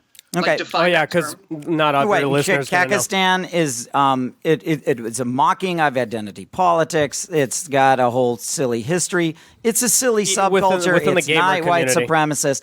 There are people that are misnoming this. Right. There are actual people on the alt-right that are trying to take this over. If you go to poll, I've been in these spaces to look around, and it's a shit show in there. Right. And like The these white people supremacists hate the Kekistans. Kekistan. The actual alt-right people go into poll. Have you ever been in poll in Forshan? Or Yes. Have you? Richard Or what do they Spencer. say? And what do they say about Kekistanis? They love Kekistan. No, they don't. You clearly have never been there. No, Nope. you haven't been there. You're haven't been there. you're And genuinely you on your podcast also screw up and you put the tweet out of our guy. I bet you've got this from somebody else. You've totally missed the context. It's because Kekistan mocks identity politics. Sargon was firing back to Spencer. Go, ha ha. See, yeah, he's our guy. Because Spencer's so stupid he doesn't even know that it was mocking him. Sargon's laughing. Sargon actually targets people in the alt-right. He goes after millennial woes. He goes after Jared Taylor. He goes after Augustus Invictus. What I'm telling and you, Brian, Spencer. is Do you is do one that? Interpretation of, Do you do that, or you go after center-left liberals like us? Let me tell you, one interpretation of that is that he was mocking Spencer. I've seen that interpretation. The other interpretation of that is that he is dog whistling to the alt-right in his following. And the former has as you have said- credibility, and there's not much evidence for the latter. Eli, then As why you've would said he? multiple times in this conversation, we aren't the moral arbiters. Eli, why would he get kicked off of Twitter for trolling the alt-right if that's not the case? I mean, I don't, you have to have some sort of justification If you want to go back and there. forth with our evidences about whether or not the alt-right likes Right. him, what about Richard Spencer saying that he is a good in for Okay, the movement? but- I mean, you want to go back Not and just forth Richard on this? Spencer. Well, yeah, but no, I'm saying that your point is about as valid as like the flat earthers or the 9/11 truthers. I mean, you've got tiny bits of evidence, but it doesn't make Right, sense. we'll certainly leave that up to the audience to decide. So, Sure. wait, just to be clear, because you said they're saying Kekistan is something that it's not. You say that it's not all right. Will you at least admit it is the Kekistani flag, which people use as their profile picture and all the time Right. on Kekistan, right? When we're talking about it, is the Nazi naval flag, but green with the Reddit logo instead of the With the swastika. it's got the KEK. Yeah, it's green, right? It but is that, and then the four But that's hearts. the joke behind Yeah. it. Oh, okay. So we just agree that like it is these profile pictures are using a Nazi flag painted green.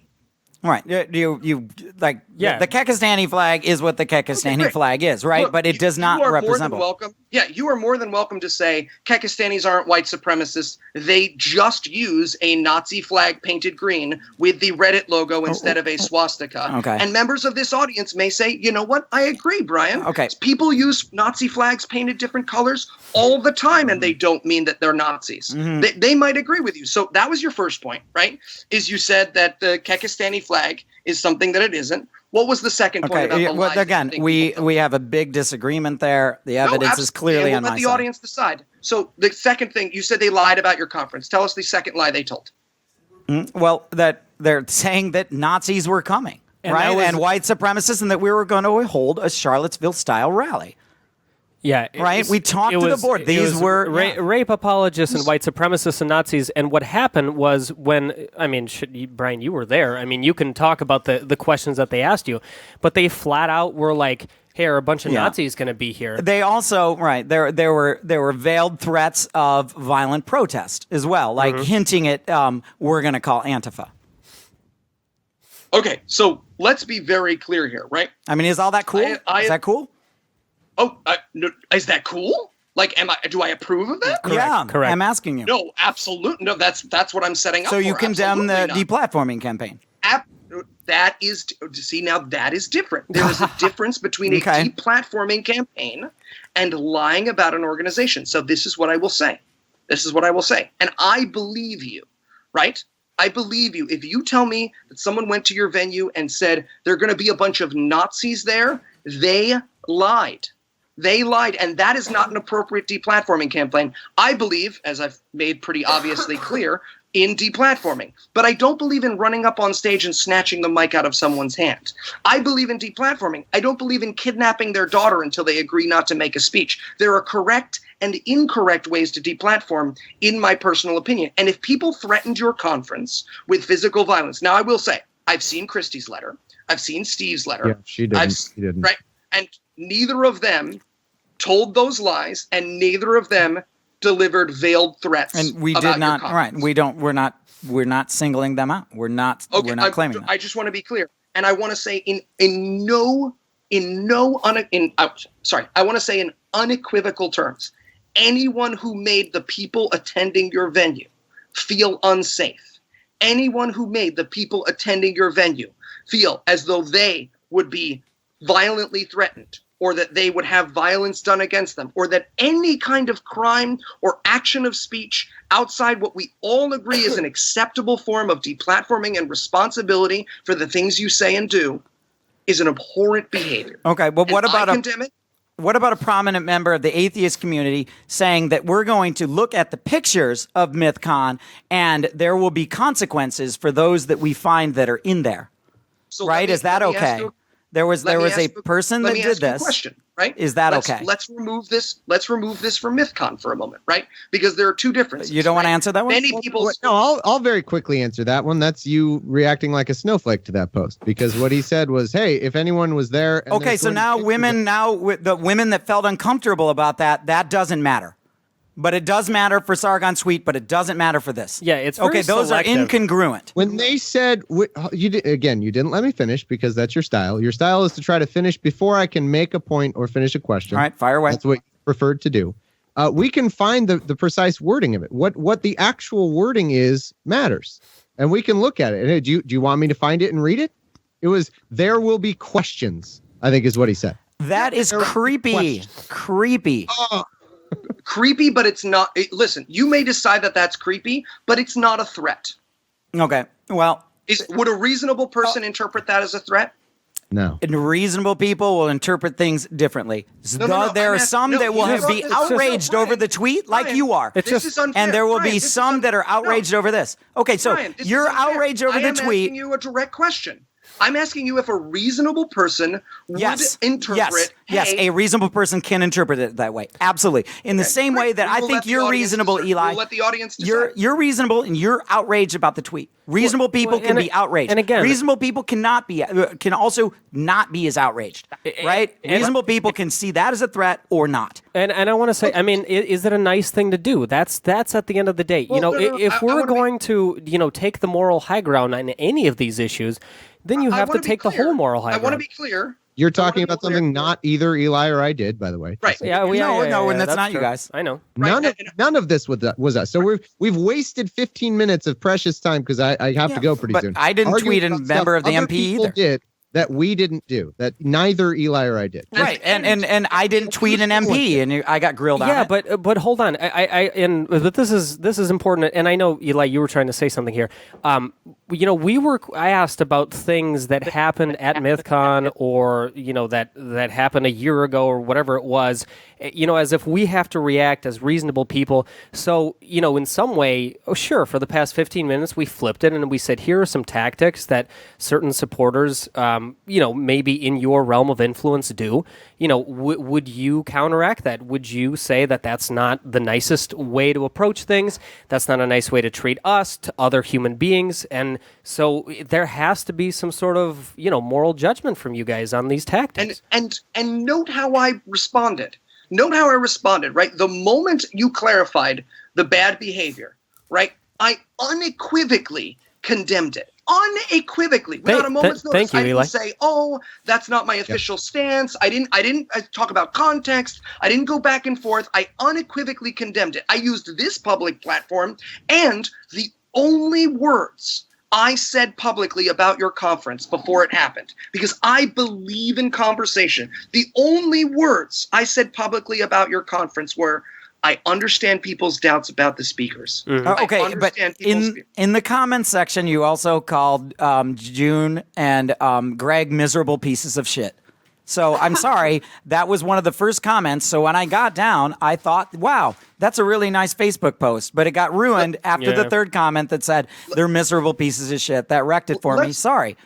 Let's be very clear, right? There is a difference between I believe someone has the right to speak and I like that person, they are nice. Oh, okay, right? that you just don't say anything. Miserable pieces of shit. No. Come on. And to be fair, I mean, Eli, you fully have the right to an opinion, and we respect it. But we feel like it's not reciprocated.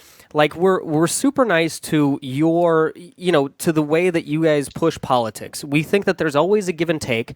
And again, none of us are right wingers. We're not even sympathetic to the political way that these folks operate.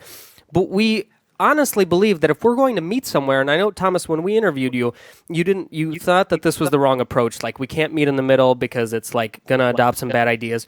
So we disagree there, but we don't see how this is, a cause for us to be demonized somehow into, they're so pro-right and all this. What happened? I mean, you have shown no remorse or no understanding of why Okay, how is that different than Donald Trump saying, I'm going to pull NBC and ABC's license because they don't show remorse for fake news? You know what? You guys are very critical of Trump by adopting his tactics. I will say one thing, Thomas, and if this is the case, his tactics. I said you could have your little shitnord convention. That's hold on, and he again, said that you're going to blackball us for the social justice warriors who we also want at our conference.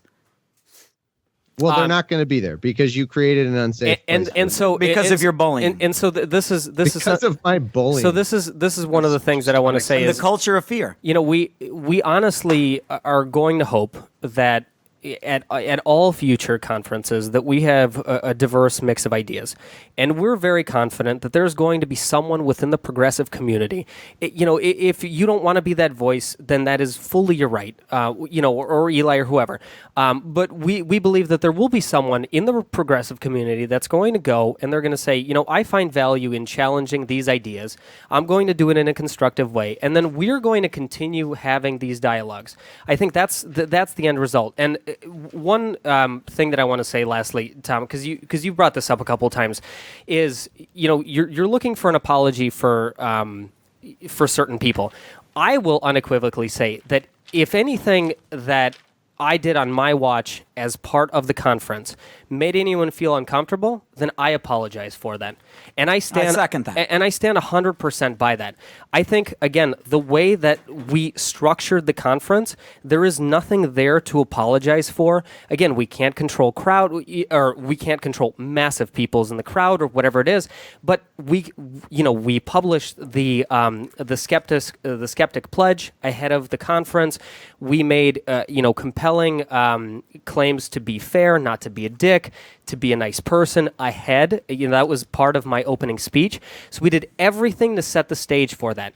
And I'm not going to, apologize for the format or anything like that. But for anything that I could have personally done, short of friggin' tackling someone in the crowd, I will 100% apologize. Right, and I agree that's me too. And guess what? We're going to get better at this too. We're striving for excellence, right? I mean, we didn't deliver on the Sargon-Smith debate, which was supposed to be a dialectic. That's fine. We'll get better because it got too emotional. It got too emotional. So we'll get better at this too, and learn. But gentlemen, I just want to insert a counterpoint because it is unfair to say it got too emotional, right? Your opinion is that it got too emotional. Correct. And right. So your opinion that the reason the Sargon-Smith debate didn't go well is that it got too emotional. Thomas and I's opinion, right? And the audience of this podcast and your podcast and future people who listen to this podcast, right? David Silverman and everybody who right. But our opinion and all those people that Thomas listed is that went badly because you invited a person whose fans behaved so terribly that they made conversation impossible. Now, I know you disagree with that, but let's be clear. The final answer is not it got too emotional. the final answer is you believe it got too emotional, and we believe you invited someone who has despicable ideas, and his fans, who parrot those ideas, behaved in a way that I am ashamed to associate myself with in the secular movement. Now, well, that's the beauty of a free society, though, is we can disagree on some of these things. And I asked the question to Thomas. I asked if he holds any any compunction to how emotional he got during that interview, and Thomas, you said no, and you're entitled to self-critique, not self-critique, whatever it is. I don't think I did. I don't think I did great. But in what way is it my fault that an audience cheered for sexual harassment? No. We're again, and we need to move away from this point, because if that's like the one thing that made you devolve from there into and again, I don't think it's a great move to call the audience expletives or whatever it is. But it had we stuck to issues and principles and said, listen, I don't agree with you on abortion or Black Lives Matter, all of these things. I have a responsibility to steer away from a horrible issue that the audience apparently agreed with? I don't. Oh, Thomas, I'm not saying that you didn't have the right to ask that question, 100%. But by the way, you said in your recording, you guys said on Callie's show that you were glad I was going to ask about that tweet. So, in what way was that? Come at it softly. Yeah, you do not get that response if you come at it softly. That was the one thing, and I know we said this, and folks can rewind in the podcast. So Brian gave like a way that this could have been broached in a very nice kind of kid gloves fashion, and I'm not saying that is 100% the best approach, but that could have been a different approach that maybe wouldn't have elicited that reaction. And I don't want to, Thomas. Do you think Sargon could have done anything differently on that? I'm sure. Why not give a trigger warning? Well, hold on. So I think that you are correct here, and I will 100% agree that he could have done a much better job during that conversation.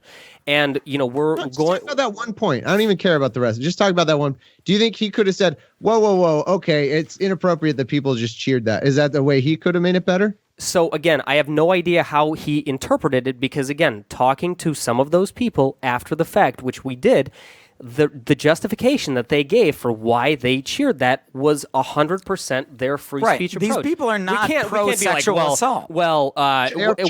Hey, Bobby, that just gave me that opinion. Wait, hold on. You've repeated that point now several times. So I do want to ask you a question, right? Sure. Because the core of this, and we're wiggling a bit, right? But the core of this is, there was a way Thomas could have reacted to that upsetting incident for him that you think would have been better. No. He's the interviewer. He has the advantage. Eli, and I was gonna comment on this because I knew you were gonna come back. I don't have an advantage because there was a screaming horde of assholes yelling at me the entire time. I was not in it. You got cheered. I was with the SJW crowd, and it was loud. Yeah. Oh my God, you got cheered, Thomas, when you came on. People can watch the tape. So I know they were in the back. Yeah. Some of them had to leave because it was fucking horrible. Dimitri, the people were in the I was with your people. It was loud. They were cheering because I know what. It's too bad that more of them weren't there. I know what Eli's going to come back with now, and I was foreseeing this question. So you're going to ask whether who has the ultimate responsibility here, Thomas for controlling the questions and his tone, or the audience. And I will 100% concede that the audience holds certain responsibility here.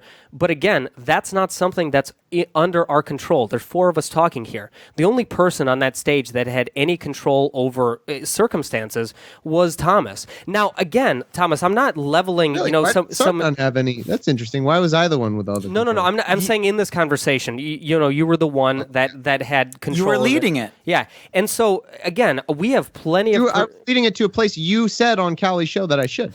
We didn't. I said that we should talk about only the issues. You wanted absolutely to get at that tweet, and we conceded that you could ask it. I was hoping that you would come at it softly and not. Why? And again, to come at it softly because you're trying to convince people. Like you want people to flirt with the opposite ideas, right? You want the shitlords to flirt with social justice.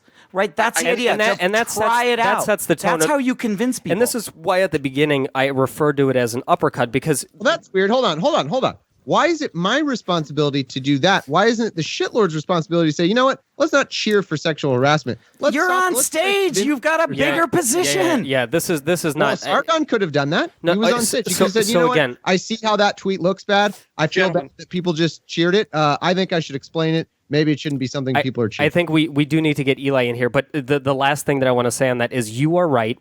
In that Sargon holds some level of responsibility here. I agree. And we plan on having him back for like a debrief, whatever. And we plan on asking, we're not going to softball any question. We're going to ask him legitimate questions that your listeners, I'm sure, would want to listen to and that his listeners want to. So we think that that's going to be a productive conversation. And yes, he holds some, Thomas, you're right in this. He holds some accountability. As does the entire firestorm of the controversy. Had the controversy never even started, I suspect you guys would have had a really good conversation. One that I would love to listen to. Right. Like, I would love to hear you go on Sargon or have Sargon on the podcast. I still think it was a good that conversation. One-on-one. Because, Thomas, you do good interviews with people that you don't agree with. And you're always, like, level-headed and this and that. I've seen Sargon do the same thing.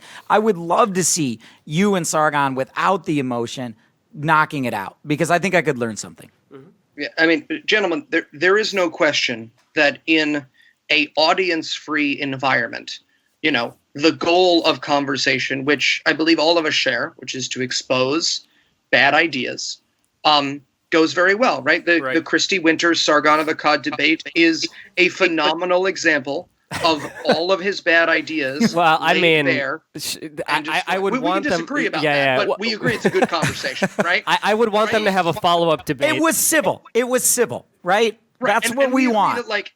Right. So, for instance, and again, look, we agree that that was a civil debate. And in my opinion, the moment where Christy brought up being date raped by a friend and Sargon laughed at it was the victory of all time of ever taking him seriously. Okay, hers was that was a hypothetical. That was a hypothetical. Sure, a hypothetical, right? A chuckly hypothetical. And speaking of which, I need to address one last point, and I know we're almost out of time. I need to do it, and I need to do it because it got brought up on this podcast, it got brought up on Callie's podcast, and it's also been brought up on Twitter. And I will say, again, I know you don't want me to say anything about bad faith ideas, so I'm going to say that you guys are attributing it in good faith. I know that there are some folks who probably asked this question in bad faith, and the question is this. Mm-hmm. Well, Eli, you're so happy to condemn Sargon for tweeting that, but you make jokes about pedophilia on your show. What's the difference about you and him? Or more specifically, what if someone who's the victim of pedophilia hears your show and is hurt by it? What's the difference between that and people who were hurt or felt victimized by Sargon's tweet? Is that a fair representation of that question? That is. I think I know where you're going with this, but so I want to let you finish. Okay, cool. Yeah. So I just want to be clear that I was answering a real question being asked. Yeah, that's I've fair. been asked this a lot. It was the first thing they asked you, actually, and you never got to answer it. It was a long time ago. I have notes just strewn around my bed. I am. It's a winding road. All right, go ahead, Eli. So the answer is this, right? And there's a couple of things. I'm going to get a little technical in a moment, but the simple answer is this.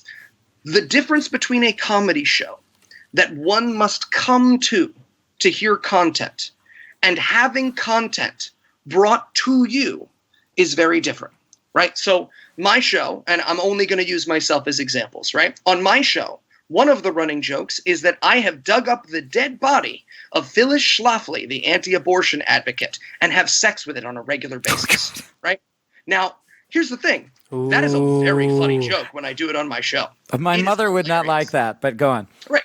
Because it is a comedy show. But here's the thing. Your mother would have to listen to my show to hear that joke. Right. She will never find your show. Correct. Right. She will never find my show. She will never hear that. That will never enter her ears, right?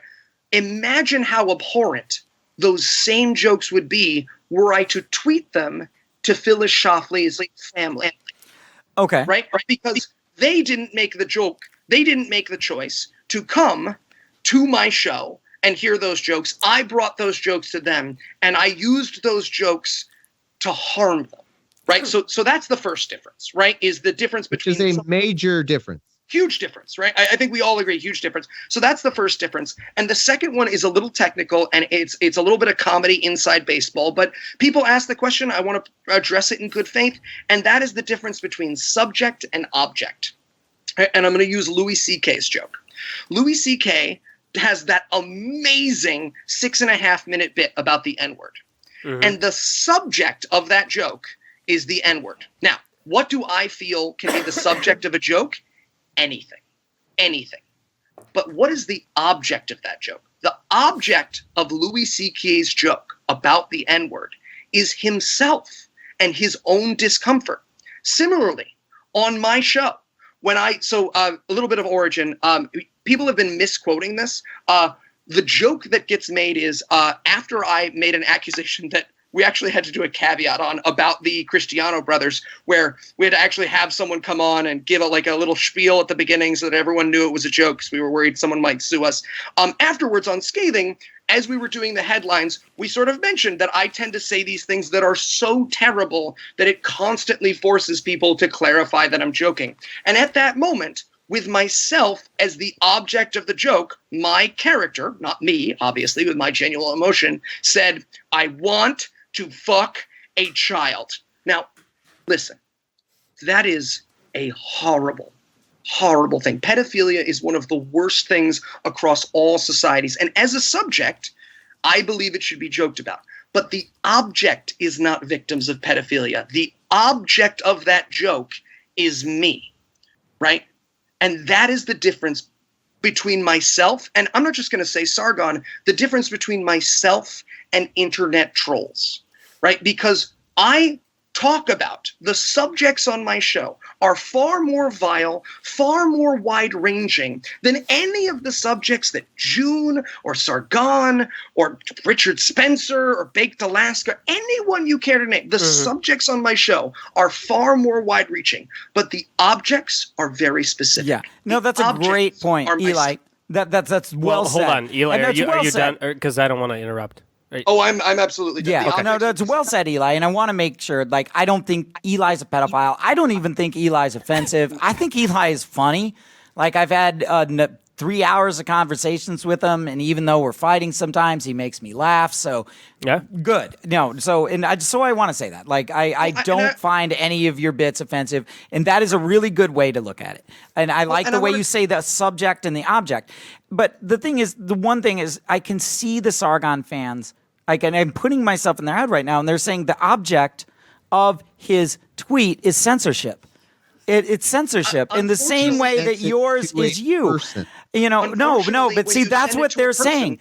Right. Now, somebody may mistake your joke, Eli. And right, I believe you. I absolutely believe you, because you're a funny guy. And I know you wouldn't do that, because I know you wouldn't do that. And anyone that mistook your joke and mistook the object, that's their fault. But Sargon fans would say the same thing. And the other thing, the second point was on the come to thing, again, there were people coming at this, right? And one of the people, I think, Christiosity is one of them, right? And Christiosity she wrote a blog about this as a survivor of rape, and that sucks. I feel for her, right? But is she was she the person that you're talking about?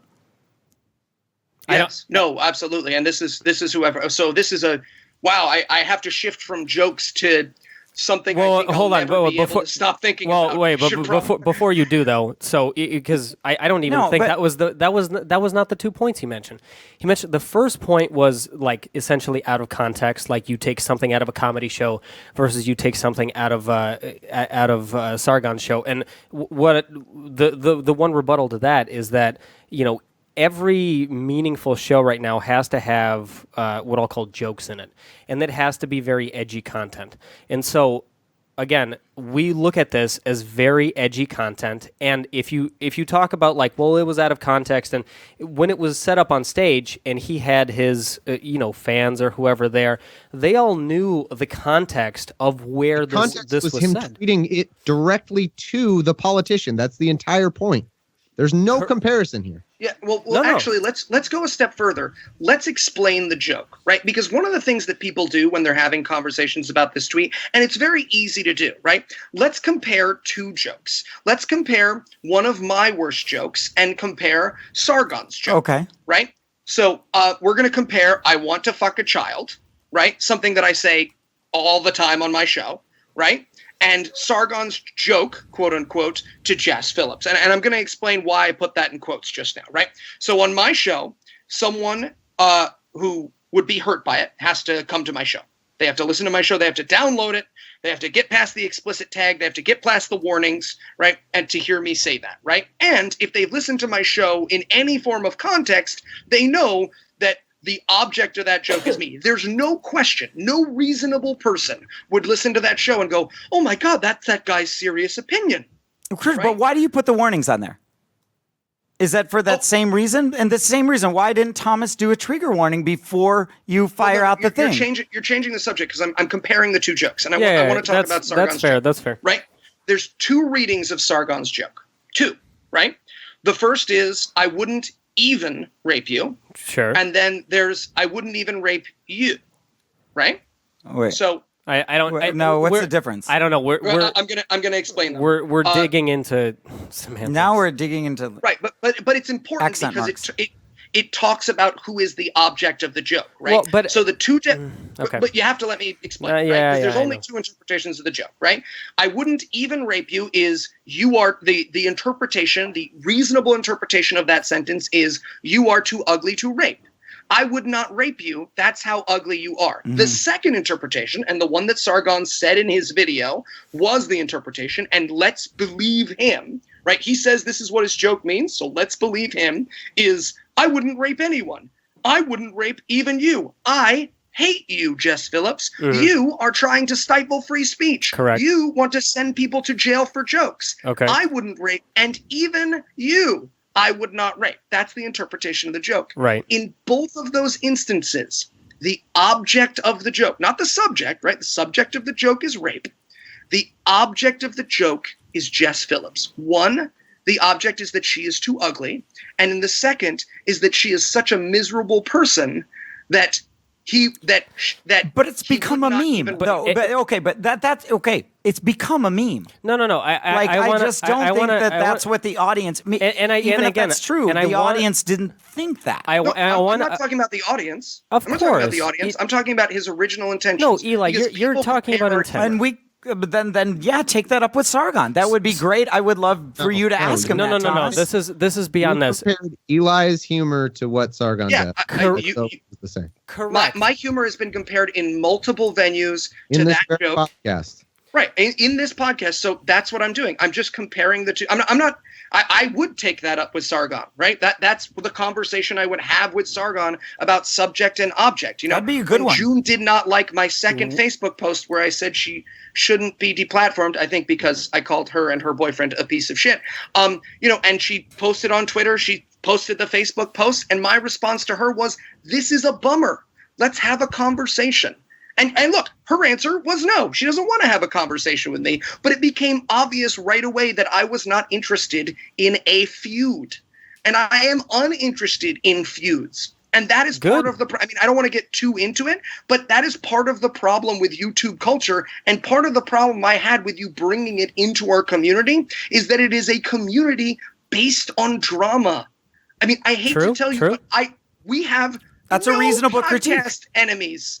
None. Zero. We have one incident in the 4 years I've been on the podcast where someone got mad at Heath and then he quit podcasting 30 seconds later. It's just unacceptable. And this is because our audiences are adults. Right. No, and that's a reasonable critique, but you are talking to Bering, right? That's... Well, here's another great example, right? When I have conversations with Bering, right? And this is something I've talked about a lot. Me and Bering disagree on all of the subjects, right? But Bering, unlike Sargon, and I think this is demonstrably true to say, actively tries to prohibit abuse by his fans, right? When he sees abuse by his fans, he comes out and says it. I have called him in both of our conversations because I was clear, right? People were like, no, Bering abuses people. Bering sixes fans on people. And in both of their conversations, I said, if your fans abuse people, do you want them to stop? And he said, yes, absolutely. Yeah, so does Sargon. And then I said to him, in private, I said, I need some proof of that. I will not have a conversation with you until I know that you do not victimize anyone using your platform. And here's the thing. Good deal. I don't like Bering's opinions, right? I don't like the things he mocks. I disagree with him on the things he mocks, but they stay on Bering's show. If Bering makes the Eli Bosnick is a big fat video tomorrow, it will be on Bering's channel, and I will have to go to his channel to watch that video. But more importantly, if I reach out to him and I say, Bering, your fans are attacking me. Your fans are treating me badly. Here is the proof. He condemns it. Look, Bering likes to pretend he and Steve Shives do not have a feud, right? But they do. Bering has a constant feud. Every third video Bering makes is about Steve Shives. He's going to be mad at me for saying that, but we both know it's true, right? But the difference is if I pointed out a tweet to Bering tomorrow and I said, hey, this is one of your fans. He calls himself a Bering fan in his profile, and here he is saying mean things to Steve. I know that he would stop it. And if he didn't, he would lose the privilege of sitting at the big kids table, which is why I've had 2 conversations with him. Now, again, I disagree with him on almost everything. But I promise you this, if Bering had shared that stage with Thomas Smith and Bering's fans had cheered, whatever their intentions, I promise you Bering would have put a stop to it. Okay, so Bering for Mythcon 2018. Right, we heard that, and also right, and Thomas talked to Christy Winters, right, and there's a heck of a lot of drama on that channel. Yeah. So what this leads to one of the wow, there were a lot of points there. One of the great points about this, and like the conference, not like the conference, at the end of the day, we have very good dialogue going on. You've got YouTubers talking to bloggers, talking to podcast hosts. Is it good dialogue? It's incredibly good dialogue. It will get better. Don't you think this podcast has gotten less contentious as it's gone on? A little bit. I want to bring this back to Christiosity, and this is, if I may, this is what I would like to Eli, conclude, because I still have stuff to tell you about the I want to come back to the joke thing. You gave me like this semantics thing. Go to the joke thing. Yeah, because I don't want to get you're going to get serious. So the joke thing, and again, we've spent like probably 45 minutes talking about a tweet, which I didn't know that this was that serious of a thing. But everything boils down to censorship. I think at the end of the day, that's where we and a lot of Sargon's fans will draw the line. And what, intent on that tweet, you broke it into 2 separate categories. At the end of the day, it all comes down to censorship. And the very important thing that seems to be swept under the table constantly is that she did not give a shit. She did not care. She didn't even see it. Like, there are third-party, third-world people who are like, oh, man, this offends me. And again, the object, because that's how you brought that up, didn't care. So again, who holds the offense for the community, so to speak? Can you for 1 second put yourself in the position of being a female politician in a male-dominated place? Okay. And imagine what you would have to do facing this constant sexism all the time. Are you going to get on TV and say, what he did hurt my feelings, it was awful, I can't even up? Are you going to be that honest? Are you going to try to look like Jess Phillips is not weak? She's a strong woman. Yeah, so that's the one thing I would say. And the second thing is that you're kind of inferring what her opinions were behind the scenes. I don't think that's really fair either. She is running a campaign to try to put a stop to online bullying. She becomes the subject of online bullying. She says, because anyone would, if you were a politician, she says, didn't bother me, I got over it. Because what do? You never feed the bullies. She's not going to do it. But she's running a campaign. She's part of that initiative to try to find a way to stop online bullying. Are you saying she was hurt, but she's lying? No, obviously, gentlemen, it is obvious. Look, my wife, when I first went on Tom and Cecil's show, where I talked about Yale, right? I received an email that says, I hope your wife gets raped. right? That sucks. And my wife We're was sorry. unaffected by that. Yeah, I'm making a point. And my wife was unaffected by that. She played the ukulele. She raised a single eyebrow. She remembered she was married to me. That's unfortunate. And then she went back to her life. She sounds like a great lady. Yeah. But that does not change. Make it okay? Yeah. That's exactly what I was going to say. That does not change how terrible a thing it was to do. And we are not measuring how bad a thing is by how it affects the subject in question.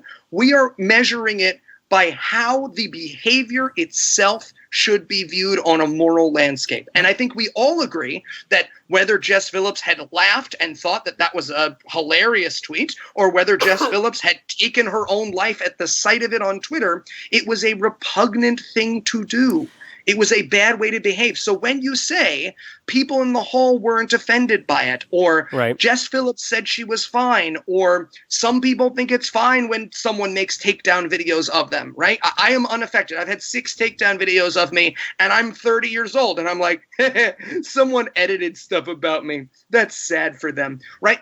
It doesn't bother me, but it doesn't mean that it's not a repugnant way to behave. Do you understand that? No, it's Some totally. people will think that. But at the end of the day, and this is playing devil's advocate here, we are here. No, don't play devil's advocate. Just No, seriously. I want your fucking devil's advocate. We're in the United. Fine. Take it at face value. We're in the United States talking about a censorship issue that doesn't even impact There is no us. censorship. Hold on. Where's the censorship issue? Yeah. That is the bullying he was campaign. very critical of the policies of what Jess Phillips was her Which you solutions don't to know online about. bullying. I already pointed out you don't know about. I read them on my show. The policies were almost nothing. There's no censorship. They're working with people. Hold on. Do you think Twitter should be able to ban users who abuse their policies? It's up to Twitter. And I would say that their latest policies are a little iffy in terms of censorship. The latest thing that came out like 3 days ago. Mm-hmm. There is a much more basic question at the core of that. All right? Is that behavior excusable based on any political opinions? Look, I A matter of opinion. disagree with. Yeah. Okay. Well, And that's what we want people to talk about. But we're talking about That's what we're talking about. It entered the public sphere because it was controversial, and perhaps there were... Go ahead. You are more than welcome to say, yeah, and we disagree on that at the end of this sentence. I disagree with Richard Spencer. Because Richard Spencer, though he winks and nods, wants to kill me and every one of my bloodlines. Same right? here. Yeah, we are very Right. He wants to kill anti-Spencer. Yeah. I do not believe that Richard Spencer or his wife or his family deserve that kind of treatment. And by the way, actually, I should back up.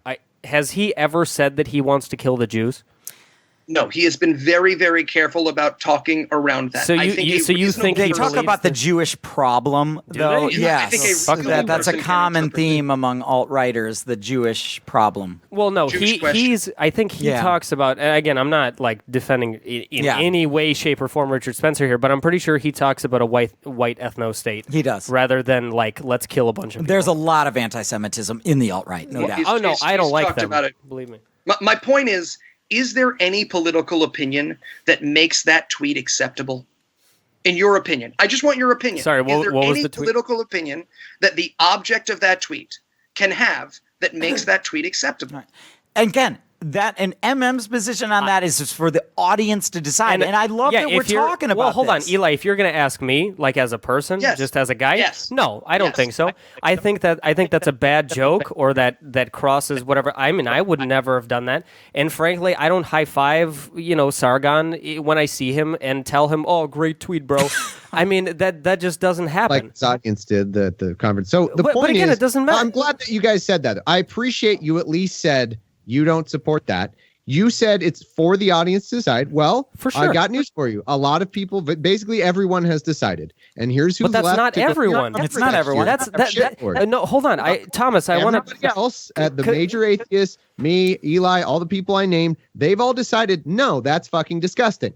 You and your conference and the people who are going to go. Then that's a referendum on Sargon. Why is that a referendum on us? Thomas, I don't know why you're constantly either painting us into a corner or saying all of, again, and I'm going to come back to the thing that I mentioned at the beginning.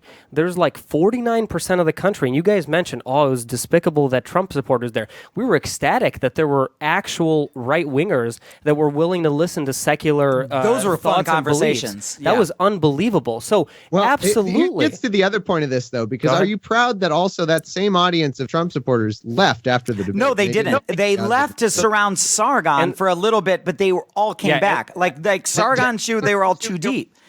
Yeah, we want to mention that they came back. They missed part of it. That's a misnomer, and it's a misnomer to say it was an audience full of Trump supporters because that's nowhere near true either. No. There were I saw 4 Trump hats. Yeah, and there was one make hentai great again. It wasn't full of Trump supporters. It was half shitlords who all left after the debate, and then they didn't, Thomas. They didn't. No, so but you left, dude, and then they stayed around to talk to Sargon when he was in the hallway, and then they came back into the auditorium. So that's blatantly false. That's me being objective here. Yeah, there were some people, right, that didn't want to see Ron Miscavige. There were some that did. There were some that really wanted to see the debate in Islam, and then there's some that thought, okay, well, this is an extra dinner break for me because I want to see the movie. And that's up to them. That's an important thing, is that when you come to a conference and you listen to like friggin' 10 hours of whatever. It was a long conference.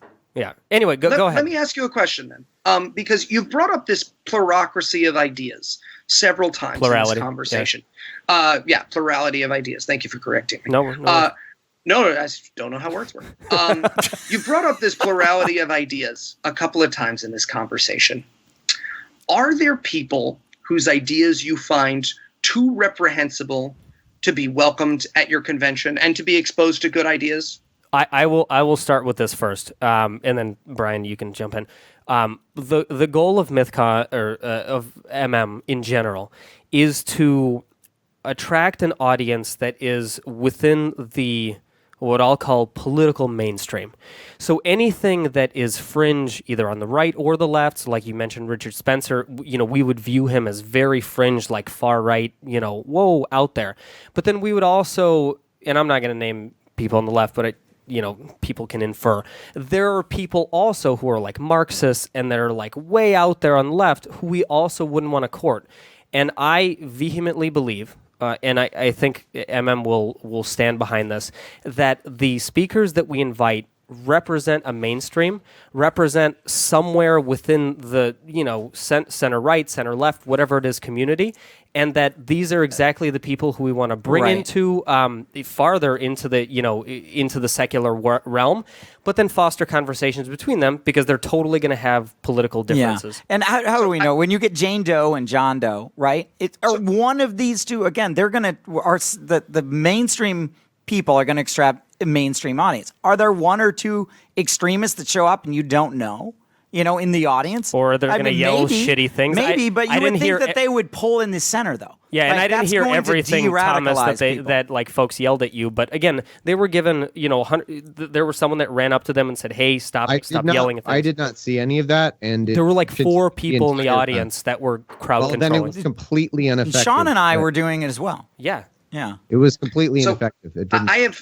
I have 2 final questions. I have to go. I have to. I'm way overdue. I'm sorry. It's 2 hours and 15 minutes. Okay. I have. Thomas, can I ask 2 final questions, or do we really have to just jump off? I mean, I guess. Okay. I'll make. I will not be long-winded on anything. I will make them very, very quick. My first question is, why do you think so many people in organized atheism have unequivocally condemned your convention and your speakers and your reactions to it? Why do Thomas and I and Matt and all the people I've listed, Andy Wilson, nicest dude in the world, why have they all come out against you? Why are they all wrong and you're right? And not everybody. You can look at the Godless Spell Checker podcast, right? There's others that are coming out. Some look at humanism, and that's fine. Yeah. I think this condemnation will come down. I think it's a reaction.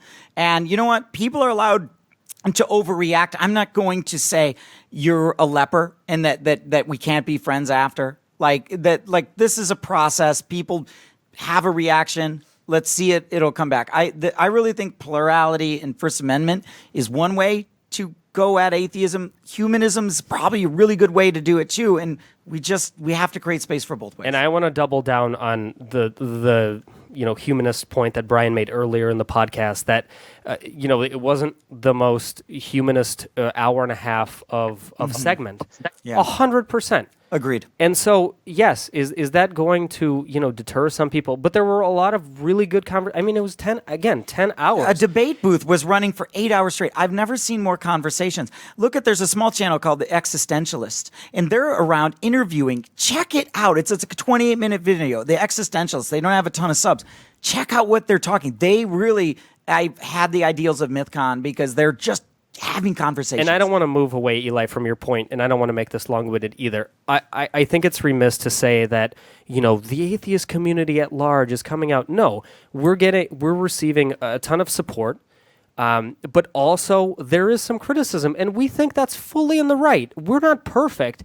And you know what? When we do this again, which we will, and, whoever we invite, we're going to use this as a learning experience. Yes. We never wanted this negative backlash, and we didn't even get to talk about this during the podcast, but, we went into crazy deplatform control for the last 2 months before the conference. We didn't want any of that, not the notoriety, nothing about that.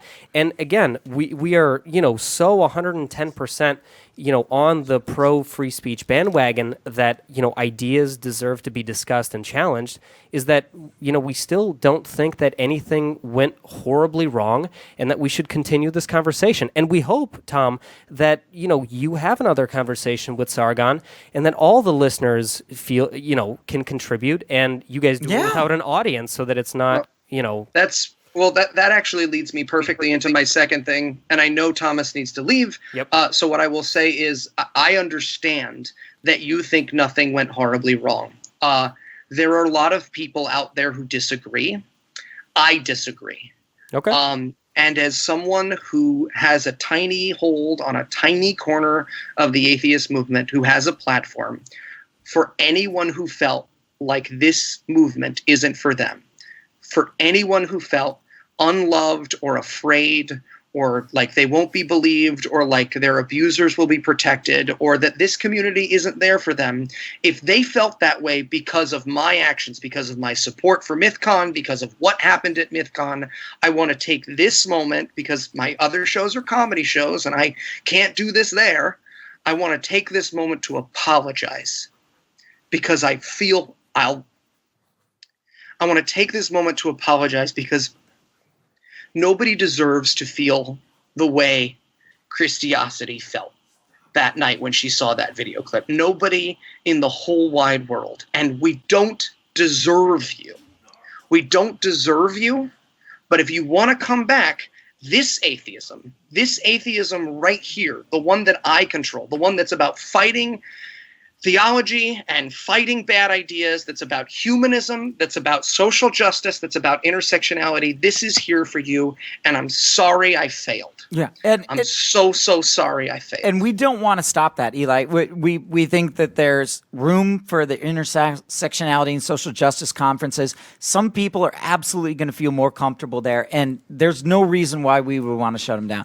But as far as like the sharing of ideas, coming to a place, a safe place to share ideas, to even be offended, that's what we want to preserve, because there's a lot of people that want that too. And if we mismarketed it, then we're sorry there. But, we want a safe space for ideas. We're not an echo chamber. I'm not saying an echo chamber is always bad, right? If you're coming out of religion and you want to be around other people that are not religious, that's okay. But there's a lot of people that are ready for this debate. They want to talk. They want to engage respectfully. We just want space for them.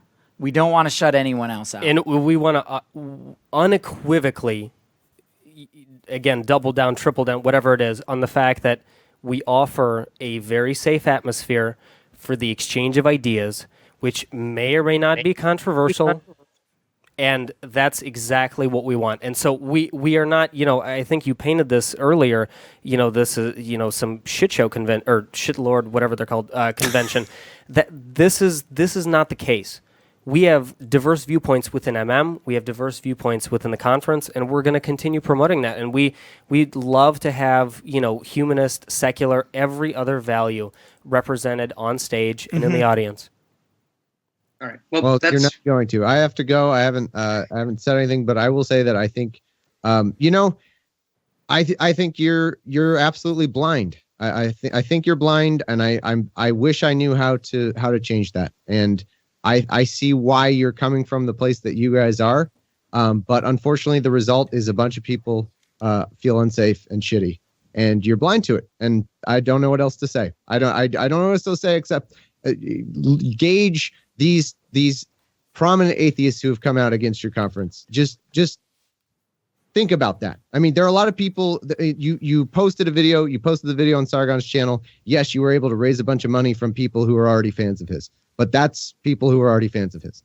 Try to listen to what the wider atheist community is telling you. Absolutely. And we respect your opinion, Tom. We respect you as a person. And we're going to continue and strive to hold cohesive conversations with everyone, including yourself. So everybody should marinate on those ideas proposed, right? We hope you guys marinate in our ideas, and we'll definitely marinate on yours. Absolutely. All right. Thanks, everybody. Thomas, thank you so much for the extra time. I know this was a lot of your time. And thank you, I'm so sorry, Dmitry, and Brian. Can you remember the really Russian name, just like the prototypical Russian name? All right. Thomas, Eli, thanks for the time. Thank you, gentlemen. Thanks, Eli. Thanks, Tom. Bye. Thank you for listening to Mythinformed. Mythinformed is brought to you by Mythicist Milwaukee. Producer Sean Frasick. Associate producers Fritz Blondon and Kristen Whitaker Hood, engineer Josh Benishek, and hosts Brian, Dimitri, Jacob, and Joseph. Every week we produce a new podcast that sheds light on religion, secularism, and mythology. If you enjoy this show, please support us on Patreon at patreon.com/mythicist. Mythicist Milwaukee also brings major secular conferences and debates to the Milwaukee area, along with community events, both local and online. To support us in bringing future events, become a member at mythicistmilwaukee.com to receive member-only benefits. You can also visit mythicistmilwaukee.com and hit the donate button located at the bottom of each page to place a financial donation amount of your choice. And now, the closing theme, written and performed by Shelley Siegel.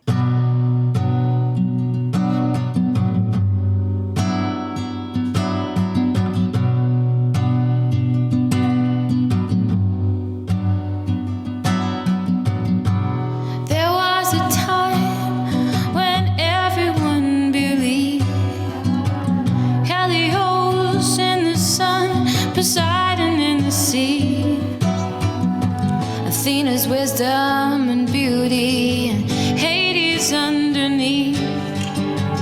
Isis of fertility, and ether of the Greeks.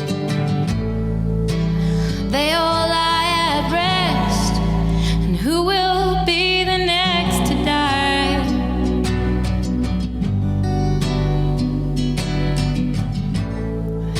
You know they are all myths, and who will be the next to die?